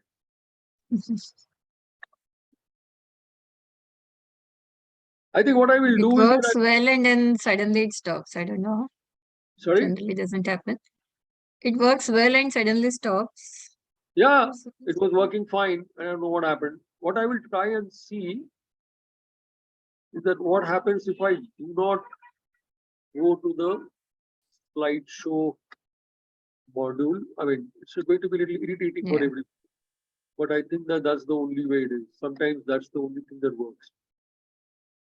Yeah, I think with animation, there is a problem.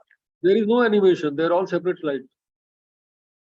I made sure that these are not animations because animations don't work.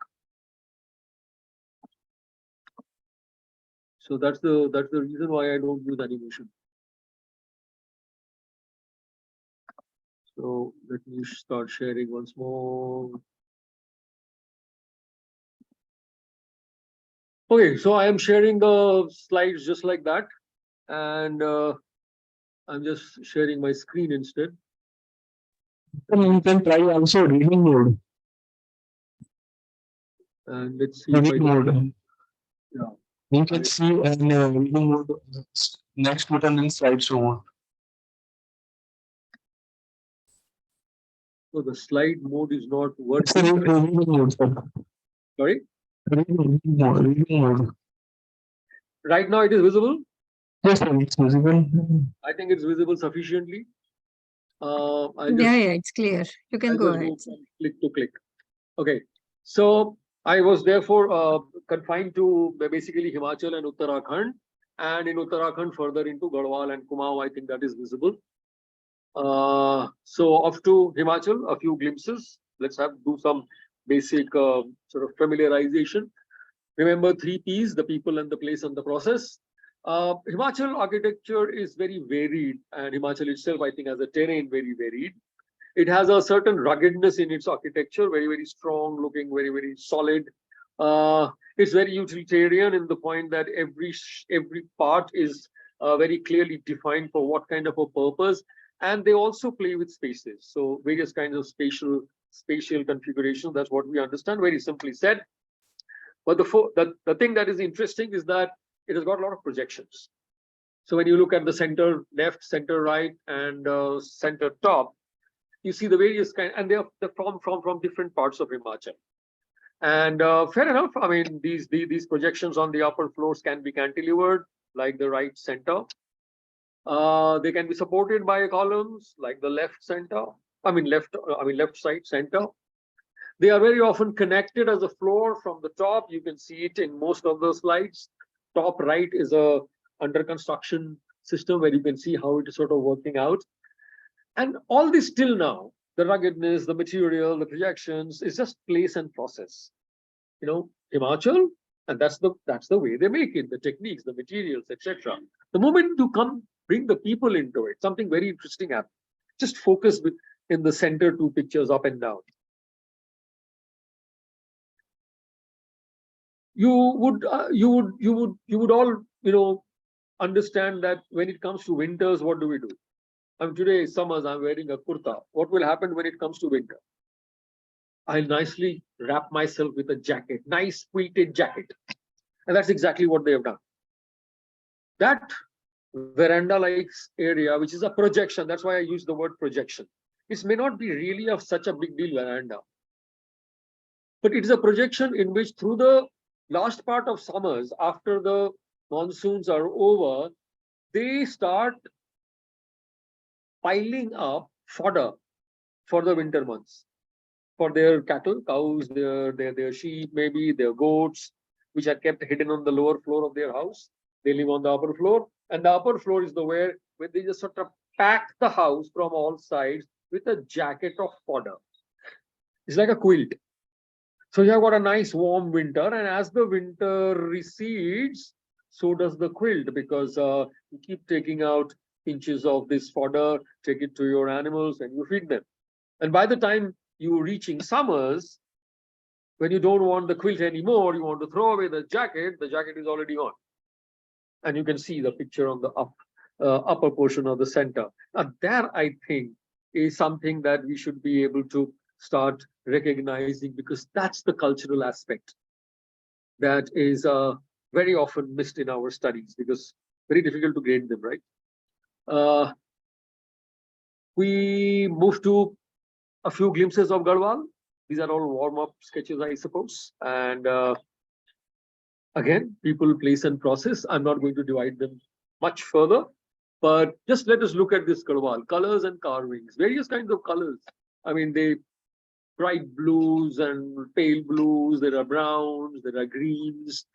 And you find little carvings. You can see the center portion, the center picture on top, little carvings. There used to be some paint. I think those paints are wearing off. This is from a village called Mana. Mana is in Garhwal, Chamoli. You can see some other columns and all that left top corner picture. You can see that some of the columns have been carved, not very much, but a little bit. And all these places, veranda-like spaces, being used by people, and that's where how the architecture and the people and the carvings and everything. And these are rural. These little carvings are happening in small little houses, tiny houses. You can see that the woman in the center picture, but if you look at the bottom picture, that's the same house. That's the size of that house. So it's not a palace. It's not a temple. It's not nothing that somebody spent extra money on carving. These are just simple, ordinary people's house where the love of making something just goes there. And from there, we move to another portion of Garhwal. This is lower Garhwal, basically closer to Dehradun and closer to Nainitals and all that area. But then when we go to the higher ups in a place called Mukhwa, Mukhwa is very interesting. That's where the Ganga Murti from Gangotri every winters comes down to Mukhwa. If you look at the map, you can probably make out that Gangotri is some much higher up, and from Gangotri they take this Ganga ki Murti somewhere around October, November, that Navratri times, and they plonk it in Mukhwa. Not that Mukhwa does not have snow, but it seems that Gangotri is not even habitable at that time. It's unhabitably cold. Mukhwa is a little more habitably cold, though deep in snow. So Ganga ki Murti is brought here, and in the next Navratra, which is in April, May, the Gangotri, Ganga Murti goes back to Gangotri. It's a good place. We went there, and you can see some pictures out here. Very interesting. I had never seen such quantities of unadulterated wood. Whatever you see here is wood. Left hand top, that entire 3-story structure is wood. The columns that you see on the first floor are wood. The diameter of that wooden column would be probably the diameter of myself. You can see it at the bottom left corner picture, and the bottom right corner picture. And the bottom right corner of the bottom right corner picture, there is a column. Look at the width, the diameter, and it's solid wood. In fact, if you look at the middle pictures, you will see that even the top of the roof is made out of wood. So nobody's making use of stone here. But when I ask them, they say, you don't know how much of snow happens here, sir. If we put stone out there, a thin stone slate tile is going to splinter. And if we want to put very thick ones, it will become too heavy. I said, then what about wood? Well, wood takes snow very well. And then you start remembering, when we were in small, schools as small kids, we heard that, in Europe, they make these sloping roofs with wooden shingles. And you find later on, I found that even in Kashmir, they make it out of wooden shingles, which are like small little chips of wooden pieces, which are put on the top, because wood takes snow so much better than stone or galvanized iron sheets or whatever there. So this place was just wood, wood, wood, wood and wood. And the kind of cost of wood that I see today in Delhi, this village would be $1 trillion economy in itself, I suppose. Well, maybe I'm a little exaggerating, but that's what it was. We go to Kumaon a little bit more. I frankly spent much more time in Kumaon. And once again, people, place and process.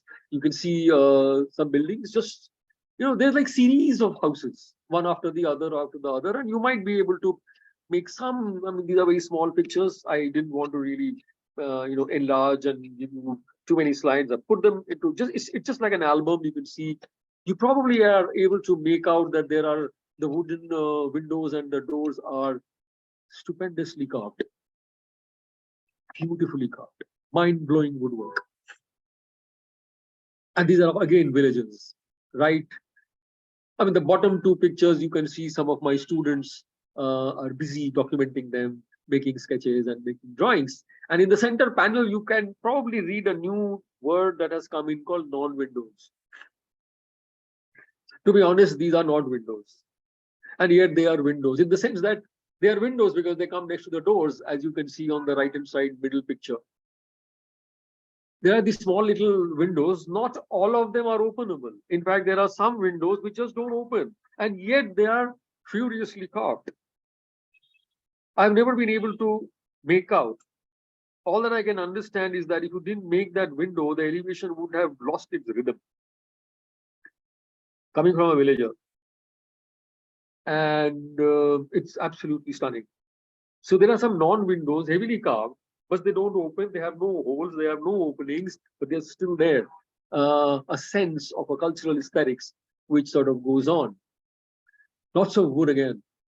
If you look at the center picture on the left, center left, that window which has got these huge, big wooden vertical columns, right? Look at the doors and the windows. I just sort of wanted to say, and this is something, so that this led me to spend about 4 or 5 years in Kumaon, and between Garhwal, Himachal and Kumaon, I probably spent about 8 to 10 years taking my students there twice a year, winter vacations and summer vacations, to be able to document these.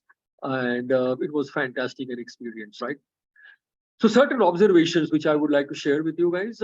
Very simple, straightforward. I'm not doing anything which is extremely intellectual. I am not a great intellectual person. So just sort of I just hope you will find some excitement in things which I have been very excited about. So we start taking this. I did say that I will be basically looking at Garhwal and Kumaon, but I will be putting in Himachal here and there just to be able to create a contrast so that a clarity comes in better. Now these are these three pictures here: Himachal on top, Garhwal on the right, Kumaon on the left. Both Garhwal and Kumaon are part of Uttarakhand, and let's concentrate on the circled area just visually. If we just look at that, I hope you are able to see the slide sort of enough size, maybe, which can I make it 100? Maybe I can. I hope I will be looking at it. Yeah. So you will be able to probably see a little bit of that circle, the one that I've put under a yellow circle. But what happens here? In Himachal, the so-called veranda is hardly a veranda, it's a balcony, which is always, most of the time, is projected out of the main body of the building. Again and again and again and again. In Uttarakhand, this kind of a space is never projected out of the building.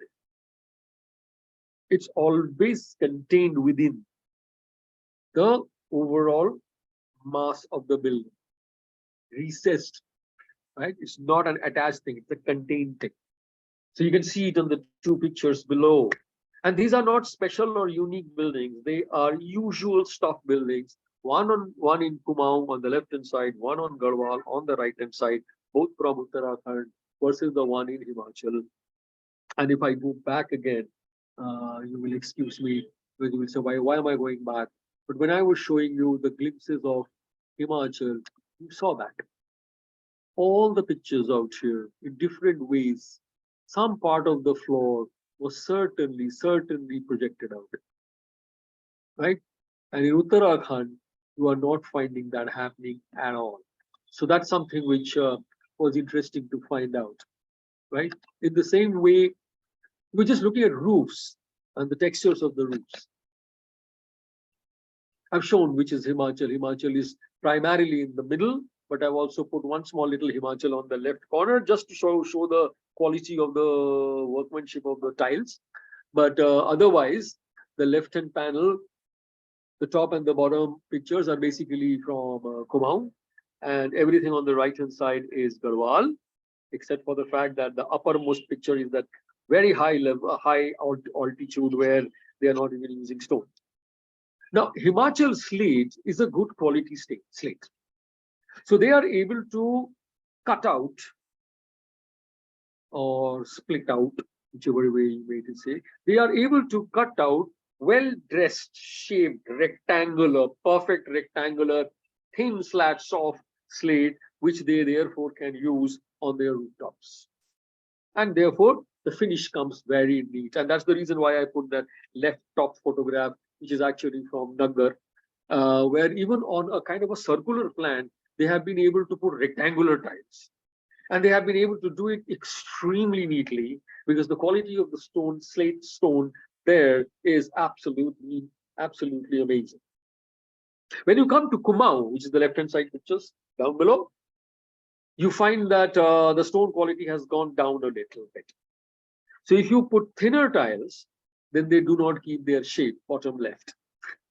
But if you want to have the shape okay, then you have to have thicker slabs, which is very sort of weighs quite a bit. It's large, and you can look at it, right? They're like big pieces of stone. You've got a human figure next to it to compare. That's kind of a time, and they actually call it patal. They use the same size, the same thickness on the floor, and that's what they are putting on top of the roof. So that becomes very heavy, but that's what it is. By the time you come to Garhwal, the slate quality drops down so bad that you can somehow never get a shape proper. And that is the reason why when you look at the texture of the slate roof, you find this completely mixed chaotic pattern. Very interesting pattern, nonetheless, but it is actually happening because the quality of the stone available is not good. And by just looking at these, one is able to figure out that, look at this roof, you can roof. And once we start understanding this, we can actually tell, well, this is not from, Himachal. Most probably it is from Garhwal, not also from Kumaon and stuff like that. So I think this is what I was talking about, that looking at the reading and architecture and trying to figure out the regions, right? The cultural regions. So that's one of the ways. Another way, on the same sheet now, I've got these yellow circles. Just look at the kind of roof. Okay, I'm sure some of you are already getting that, because the kind of roof that I'm showing on Himachal is extremely blatantly in front of us, right? But how is it? Some more pictures. You can see the arrows. We'll be talking a little bit about the roof and a little bit about the walls. Let's start with the roof. Let's put the arrows, yellow arrows there. In Uttarakhand, the short end of a structure, often called the gable end, we will be discussing gables a little later, the one that is a triangular end. That triangular end is very straightforward front on. The wall just goes right up to those two sloping edges, and the wall actually ends in a triangle. And the roof, therefore, is just in two pieces, one going one side, the other going another side. We call it the lean-to or whatever, right? And it is a double leaning roof. That's all. When you look at Himachal, time and again, you will find that the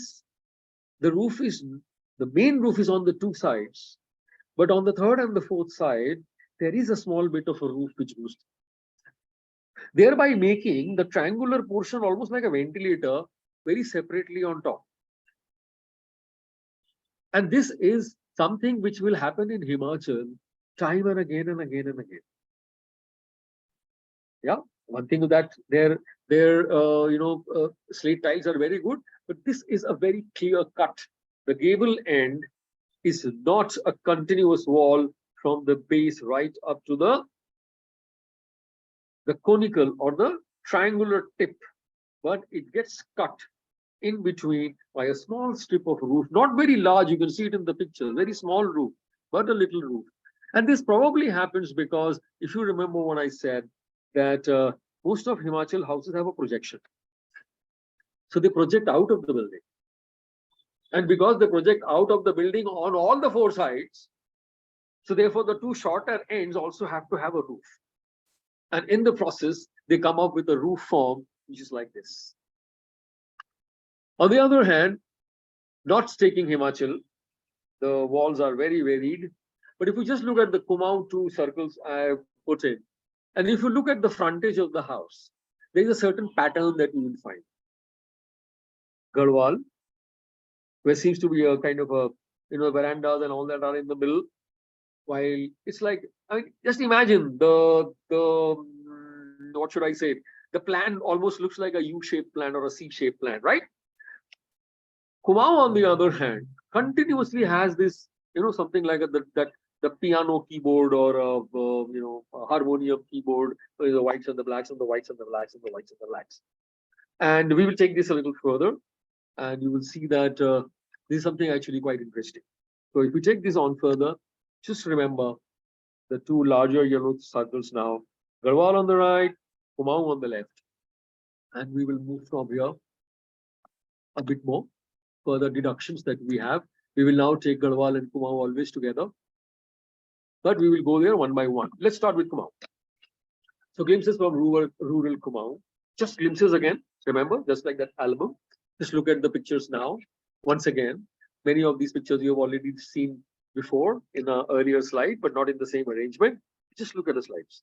Remember that the dark and the darkness of the wood and the whiteness of the wall, and the darkness of the wood and the whiteness of the wall, which I would actually call the solids and the voids. The walls are going to be, for me, the solids.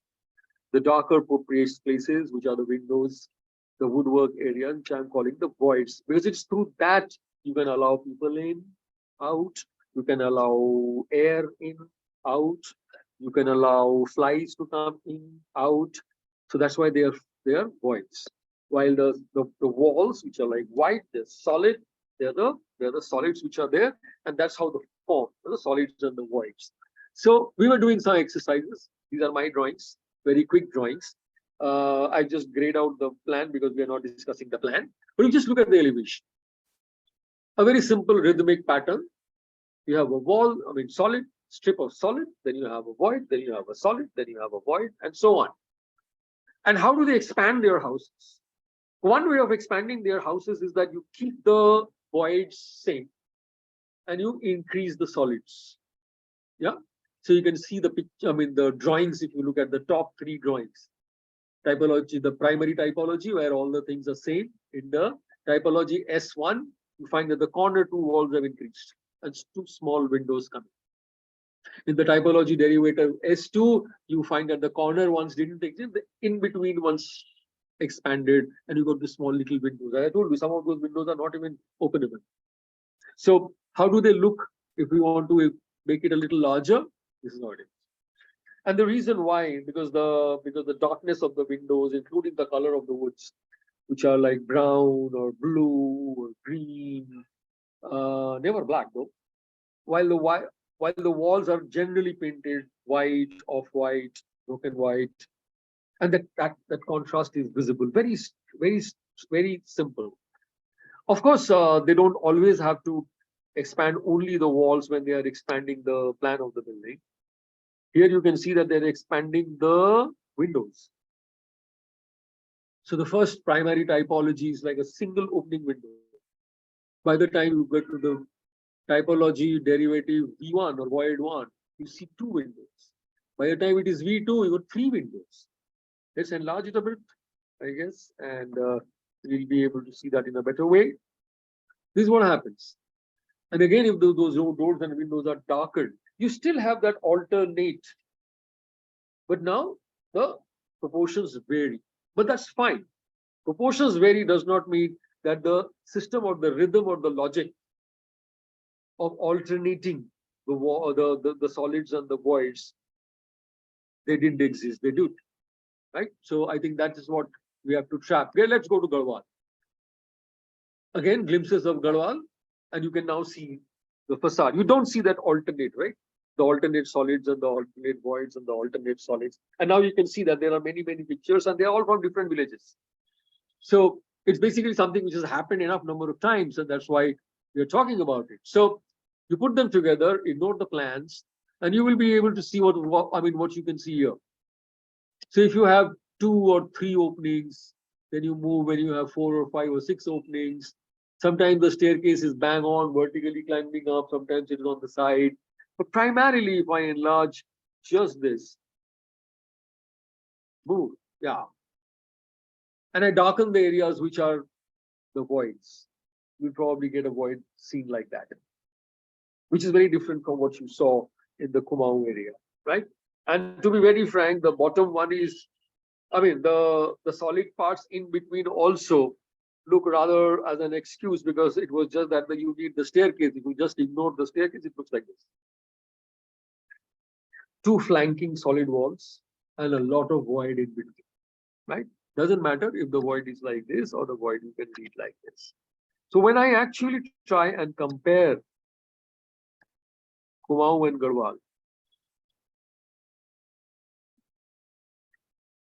this is the kind of pattern that we see.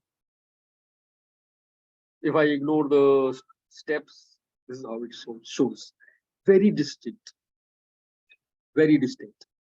And I think that these are the kinds of things which we need to sort of think about, including, of course, that all these veranda-like spaces are recessed and they are contained within the form of the structure of the dwelling unit. Some quick transformations about evolution and change. I just wanted to bring one more idea, and I think that's where the gable end's coming. I know I'm getting to the end of the time.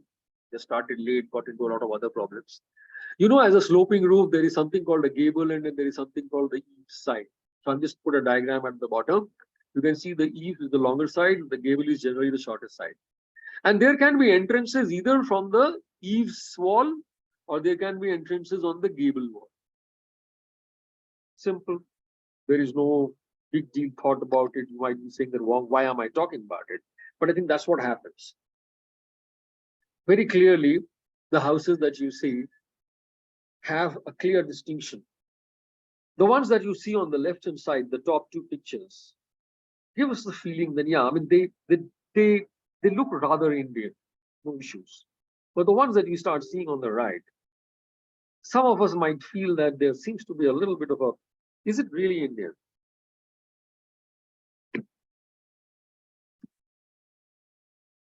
Now, what happens? In a typical sloping roof, the rafter, which is at an angle, coming out of a tree trunk, depending on the kind of tree species that are available, and you are able to get a mostly uniform dia, how much length of a tree trunk which you can use on a sloping roof rafter. That determines how deep or how wide is your gable end wall.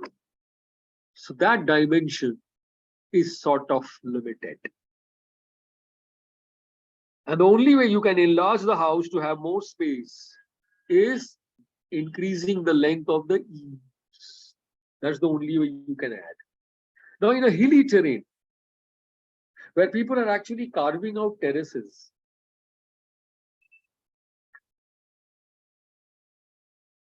automatically the eaves are along the contours and the gables are across the contours.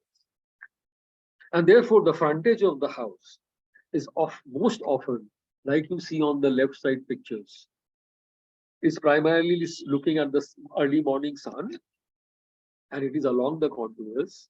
And therefore, the entries are not on the gable end, but the entries are mostly always on the eaves walls. In the gable end walls, you will actually find it very few, except certain areas. Northeast has a lot of gable end entries. But for that you need, but you can see on the left-hand side more and more, and that's the way you can expand. Something I found very interesting in Mana village.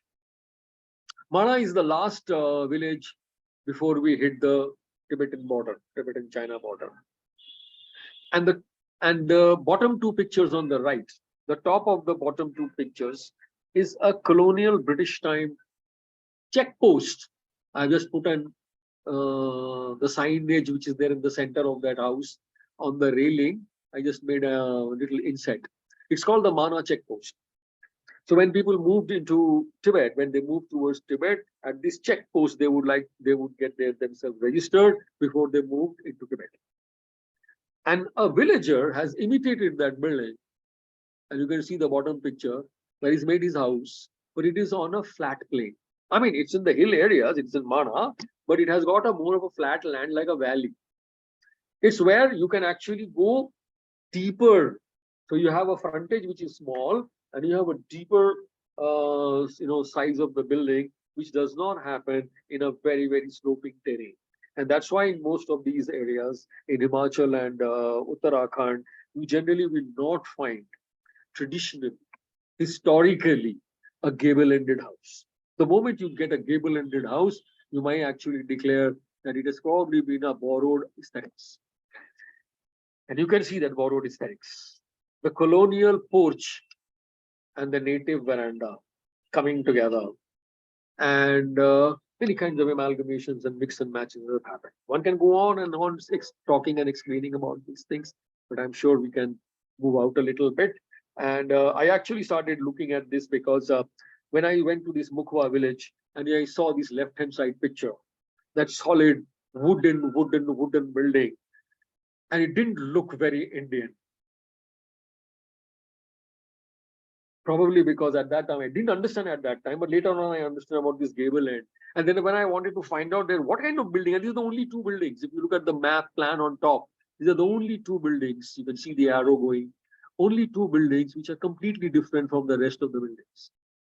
And a little bit of a prodding, and we came to know that there was this person called Mr. Wilson. He's very often called the Pahadi Wilson. There are stories about Pahadi Wilson. And Mr. Pahadi Wilson married a local girl from this village. And these were the two houses he first built for the village. This is where the priests used to live for the Ganga temple, which is on the left-hand side. And this was done with the kind of aesthetic association that Pahari Wilson had from his English countryside. So in the right-hand bottom picture is a kind of a perfect picture postcard which you get from Amsterdam and etc. That the gable ends are the ones which are the main face. Is something which is probably a kind of a cultural influence which has happened. I'm in the last group. Ila, just allow me a few more minutes. So last bit, some reflections. I'm going back to that old diagram when we are talking about the people, the process, and the place. And we had two glaring question marks which are with us. And I was talking that, when time impacts progress and development, it basically impacts people and process. People are impacted by time because society changes, politics changes, religion changes, economics change. Process also changes with time because materials change.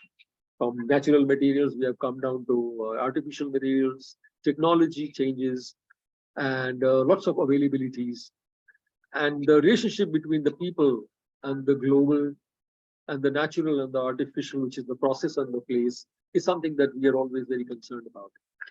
What do they actually do? The coming together of the people and the place actually create the intangible, which is culture. Oh, that's the way I understood it. When process and place comes in, it creates the tangible understanding of nature. And that's why the natural and the artificial. While the culture, about the local culture and the global culture, the clashes and the whatever come into place. And as a result, people who are forever adapting, process which is constantly changing, place which is primarily stable, create these two very interesting. One is, in fact, three, right? First one was progress and development, which is just can't change because people will keep on adapting. Processes will keep on changing, and so-called progress and development is therefore going to happen, and nobody can do a thing about it. Yep. But the relationship that comes out, which creates the culture, which creates the nature, nobody is actually looking at it. Everybody is bothered about the progress and the development, and I'm not saying that it has to be stopped. One is saying that the progress and development is understood. The relationship between the people and the process, people will keep on adapting. They were living on ground floor houses one day. Now they are living on the 23rd floor. They are adapting. They used to be walking once upon a time. They rode a horse then, and today they are on motorcycles, or they are flying, or they are going to be now hanging on drones. They're adapting. And process is going to continuously change. We made windows out of wood. Today we are making windows out of PVC. It will keep on changing. But people are looking at it. People are talking about progress and development. And you and I as architects are one of the people who are fully involved in development, right? We actually work for developers. Who is looking at what is the relationship between people and place, which is culture, the relationship between process and place, which is the environment. And these are the two things we are losing rapidly, and we're only getting concerned. So respect, conserve, sustain, both aspects, culture and nature, is something that I think as we understand architecture in a broader way, we should be able to put it up. Otherwise, missing out or messing up the architectural patterns and markers of cultural and geographical regions can teach us a lot of things, because vernacular architecture is place-based. And both culture and nature has that as one of their major players, along with people and the process. So if we are not able to get that in our head and in our education, for both the teachers as well as the students, I don't know where we are going to go. So that's my presentation, and thank you very much. I guess we can all unmute if we have the time. I'm going to stop sharing.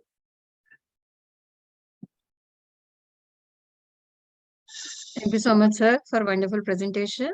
Participants, you may post your questions in the chat box, or you can simply unmute yourselves and ask questions or any kind of discussion.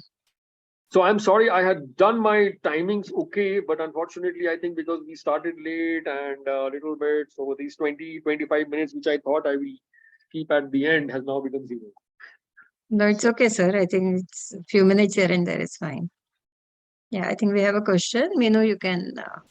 Yeah. So Pallavi ma'am is asking, how can we integrate studies of vernacular architecture in BR curriculum? well, I mean, if you saw all those drawings and pictures and photographs, whatever I have shown to you till now, they have all been done by students of architecture. And those related studies program, those study tours. See, what I felt has happened is that, I mean, do I understand that all the members here are based primarily from architecture colleges? Mostly, sir. Mostly. So therefore, you are familiar, most of you, as you are there, then you are familiar that it's almost mandatory for students of B.Arch or Bachelor of Architecture to be going for site studies. The only thing that Yes, sir. happens is that we faculty members are at fault. Every time we want to go to a novelty place, right? We would like to go to Goa, we would like to go to Nainital, we would like to go to some exotic place. Otherwise, high-end monumental. Let's go to Thiruvananthapuram and do the main temple. Let's go to Khajuraho, and there we are not able to teach them very much. We are only landing up teaching again, as I said, planning, engineering, and art. How many of us are going to go to villages? And sometimes if I go to village, one say, okay, let's go to the village in Odisha. Next year we will say we have done Odisha. Have you? What I was doing, and I think many of us, my colleagues also, there's another colleague of mine who was doing Himachal for 4 years. I was doing Uttarakhand for 6 years. And we used to go from village to village to village. For the student, it is always a new village because there's a new set of students. But for me as a teacher, I was actually capturing information from many places, but not scattered from all over. And therefore, I could build an understanding. And if I built an understanding, I can convey it to my students. If I don't have the understanding myself, how do I convey? And I can see there are people who are teaching vernacular architecture. They're teaching from books. Students are sitting down in an Indian school trying to make the kind of buildings which are there. Rural huts in Ghana, in Morocco, Venezuela. Hello. Before we reach Venezuela, can we actually, reach somewhere close by? So here we can actually go and spend time, see, talk to the people. Let us not just get hung up on measured drawings. Can we just document architecturally something? Nobody gets anything. I know there will be enough teachers who are going to bash me on my head saying that measured drawing teaches you proportion. Nothing, it doesn't. The entire time the student is only measuring from a tape and trying to draw it on a sheet and trying to see that he has drawn the line straight. Can make a fantastic draftsman, but does not make a good thinker at all because he never thought anything. He never got the chance to think anything. So I think that we as designers can do it. In an architecture college, there is space. In a non-architectural field, we can embed these kinds of study tours. I know our study tours sometimes get into trouble because what we see in the Bollywood Hindi films. A college takes a busload of students and they all go and play with balloons. But that's not what the study tours are supposed to be. That does not mean that everything has to be a drudgery. But the point is that the whole excitement in going and trying to understand how people live, I think it is not a problem at all. I'm simply saying it because that's how we have done it ourselves. All that you see students work, all that you see pictures, I said source, author, source, author, source, author, all were taken at the time when I was with my students in these Garhwal and Kumaon and Himachal areas. So I'm sure it can be done.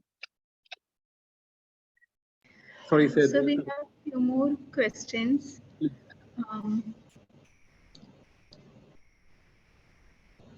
So Anupama ma'am is asking, do you think a Garhwal architect will be able to conserve the hill culture better than an architect born and brought up in Delhi? Yeah, I know that is something which is a little difficult, and unfortunately, architects are not in Garhwal. In fact, I was very happy to know that some years ago I met one old student who came up to me. They had come for one council of architecture, some program, and came to me and actually introduced me and said, "Do you remember?" I said, "Well, your face is familiar, but sir, I have shifted to Almora, and we have an architectural office there. My husband and I, we decided enough is enough. We moved out of Delhi, and we are now in Almora, and we have an architectural office there." I said, "Are you getting jobs? Are you getting projects?" Well, sufficiently to keep us afloat. We may not be able to buy a BMW in the next 6 years, but we are pretty good, pretty happy. We are going to make our own house next year, which I thought was quite good enough. How many people want to go? How many Garhwalis who become architect want to go back to Garhwal? How many Kumaunis who become an architect want to go back to Kumaon? Not many. So finally, it doesn't really matter. But all that I'm trying to understand is that if we can understand, and it is not that, when I'm teaching somebody, a group of students, by taking them to Garhwal, does not mean that they all have to go back to Garhwal or go and settle down in Garhwal. They can also go and settle down in Coimbatore. But when they settle down in Coimbatore and they are going to work out there, can they start looking at Coimbatore? Can they sketch out Coimbatore? Can they study Coimbatore? Can they understand the facades of Coimbatore? Can they understand the cultural markers in Coimbatore? And over a period of 4 or 5 years, they will be ready for Coimbatore, I'm sure. But you're right. If a Garhwali can, studying in Delhi, let us say, and going back to Garhwal, but that's one. I mean, I had another presentation in another faculty development program about this, that a Garhwali student comes to Delhi being taught by a Punjabi teacher who has studied in Ahmedabad. And now this, after studying all that, he's going to go and work in Mumbai.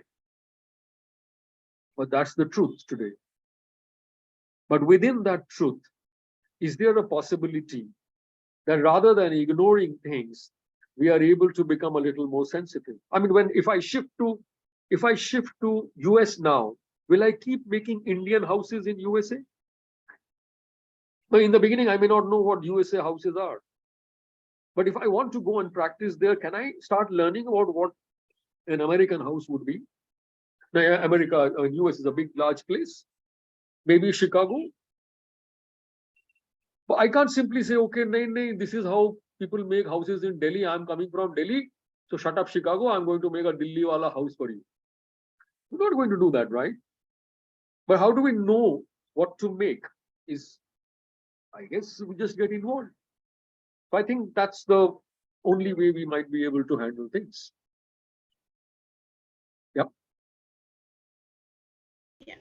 So, question from Nitish sir. Can we use vernacular architecture to enhance rural planning? And if yes, in what ways? No, I think that you have to use vernacular planning to enhance rural planning. You can use vernacular architecture to enhance rural architecture in that area. And as I said, that vernacular is place-based. So obviously you should be doing the architecture, the planning, the whatever engineering in that place which is suitable to that place.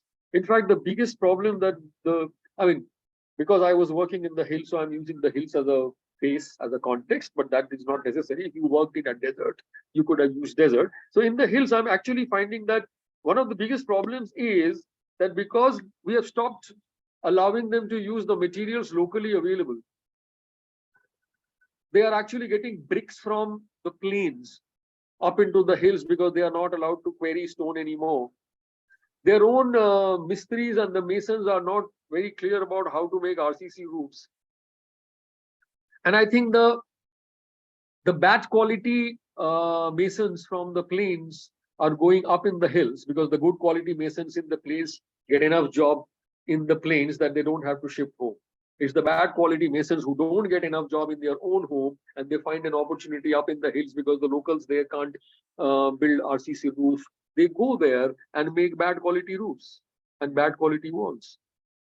So for anything, construction, material, and the way things are planned, the way things are arranged, if they are based on a local, I'm not saying that, I'm not saying that vernacular is something which you strictly see. What is vernacular? Vernacular is basically something which has evolved over thousands of years, certainly hundreds of years, by local hit and trial wisdom, suitable for that place. I'm sure they keep making mistakes and they keep improving them, and that is how we have received them today.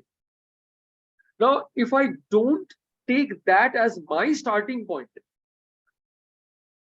isn't there something wrong?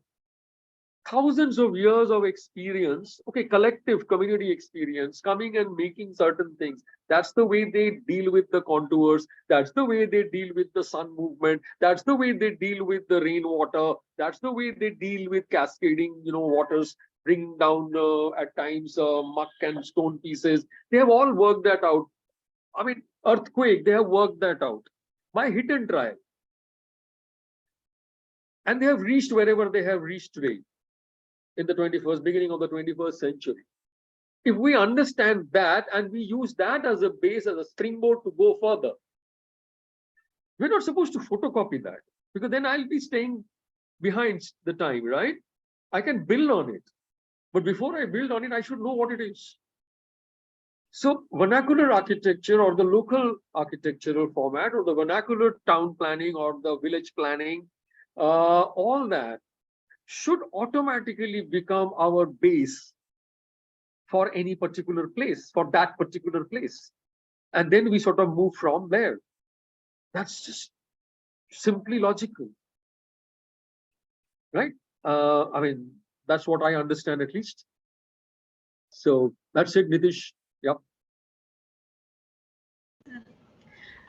So we have a few more questions. Ma'am, shall we We can take some one more last question, Meenu, because we have to Oh. close the meeting also. So just one more question and then we'll close. Yeah. So I'll ask one more question. Technology evolves, cultural ethos evolves, and this cycle will continue with globalization. With more economic and material resources and new skill sets, the built environment will keep evolving. How and why will you fix it? No, I'm not going to fix it. I simply said that there were the three circles, and I am saying that technology, which was the process shall be changing. I mean, that's the characteristic of a process. And people will keep on adapting. That is the characteristics of the people. But the place which does not move, how can it move? The sun is going to be still the same way on that particular place. Some places are dry and hot like Rajasthan. Some places are going to be nice and wet like Meghalaya. Some places will have their terrain which is sloping like in the mountains or in the hills. Some places will be absolutely flat like the river plains. They will be like that. They don't change because technology has changed. So as long as we are able to connect these three dots, right now it seems that we are ignoring the place. That's what I made with that triangular diagram. We said everybody's talking about the human being's adaptive characteristics and the processes changing character. And we are only living within that, and we are calling that development. But the interaction between the person and the place, or the people and the place, and the interaction between the process and the place, we are ignoring. And look what we have done. We are landing up in a situation today. Yesterday, I was reading in the newspapers that the South Arabian Sea and the Bay of Bengal, the temperature, the sea surface temperature, what they call as the SST, is between 1 and 2 degrees higher than ever recorded in history. And that means that now the Pacific Ocean is going to get heated up, which means that El Nino is going to work, which means our temperatures have gone up. Why has it happened? Let's not blame the technology. They simply understand that we have not connected the place with the process. We haven't understood where to put what technology and to what end. We have lost the cultural ethos. Today, everyone is talking about, lack of cultural basis. People are killing one another. People are abusing one another. Look at the politics situation today. Look at the languages being used. We have lost respect and regard for our parents, our family, our community. How many of us can actually stand up and say that I know my 10 neighbors' names? 50 years ago, when I was a child, I knew each and every household. I can still rattle down entire street in my mohalla, who lived in which house, how many kids they had, and what was their name. Today, I live in a flat. I do not know the person in front of my house, on top of my flat, and the bottom of my flat, or below my flat. And we are talking about cultural things that, how do we sort of behave? Culture comes from group of people. We have ungrouped it, and we have no idea what place. So one is not blaming the process. We are not blaming the adaptive quality of the human being. I'm saying that the way we have ignored, maybe because of our ignorance, ignored the impact of place, Earth, Mother Earth. That today Mother Earth is probably getting angry, right? So I think that that's the relationship. Nobody stops development. You have to evolve.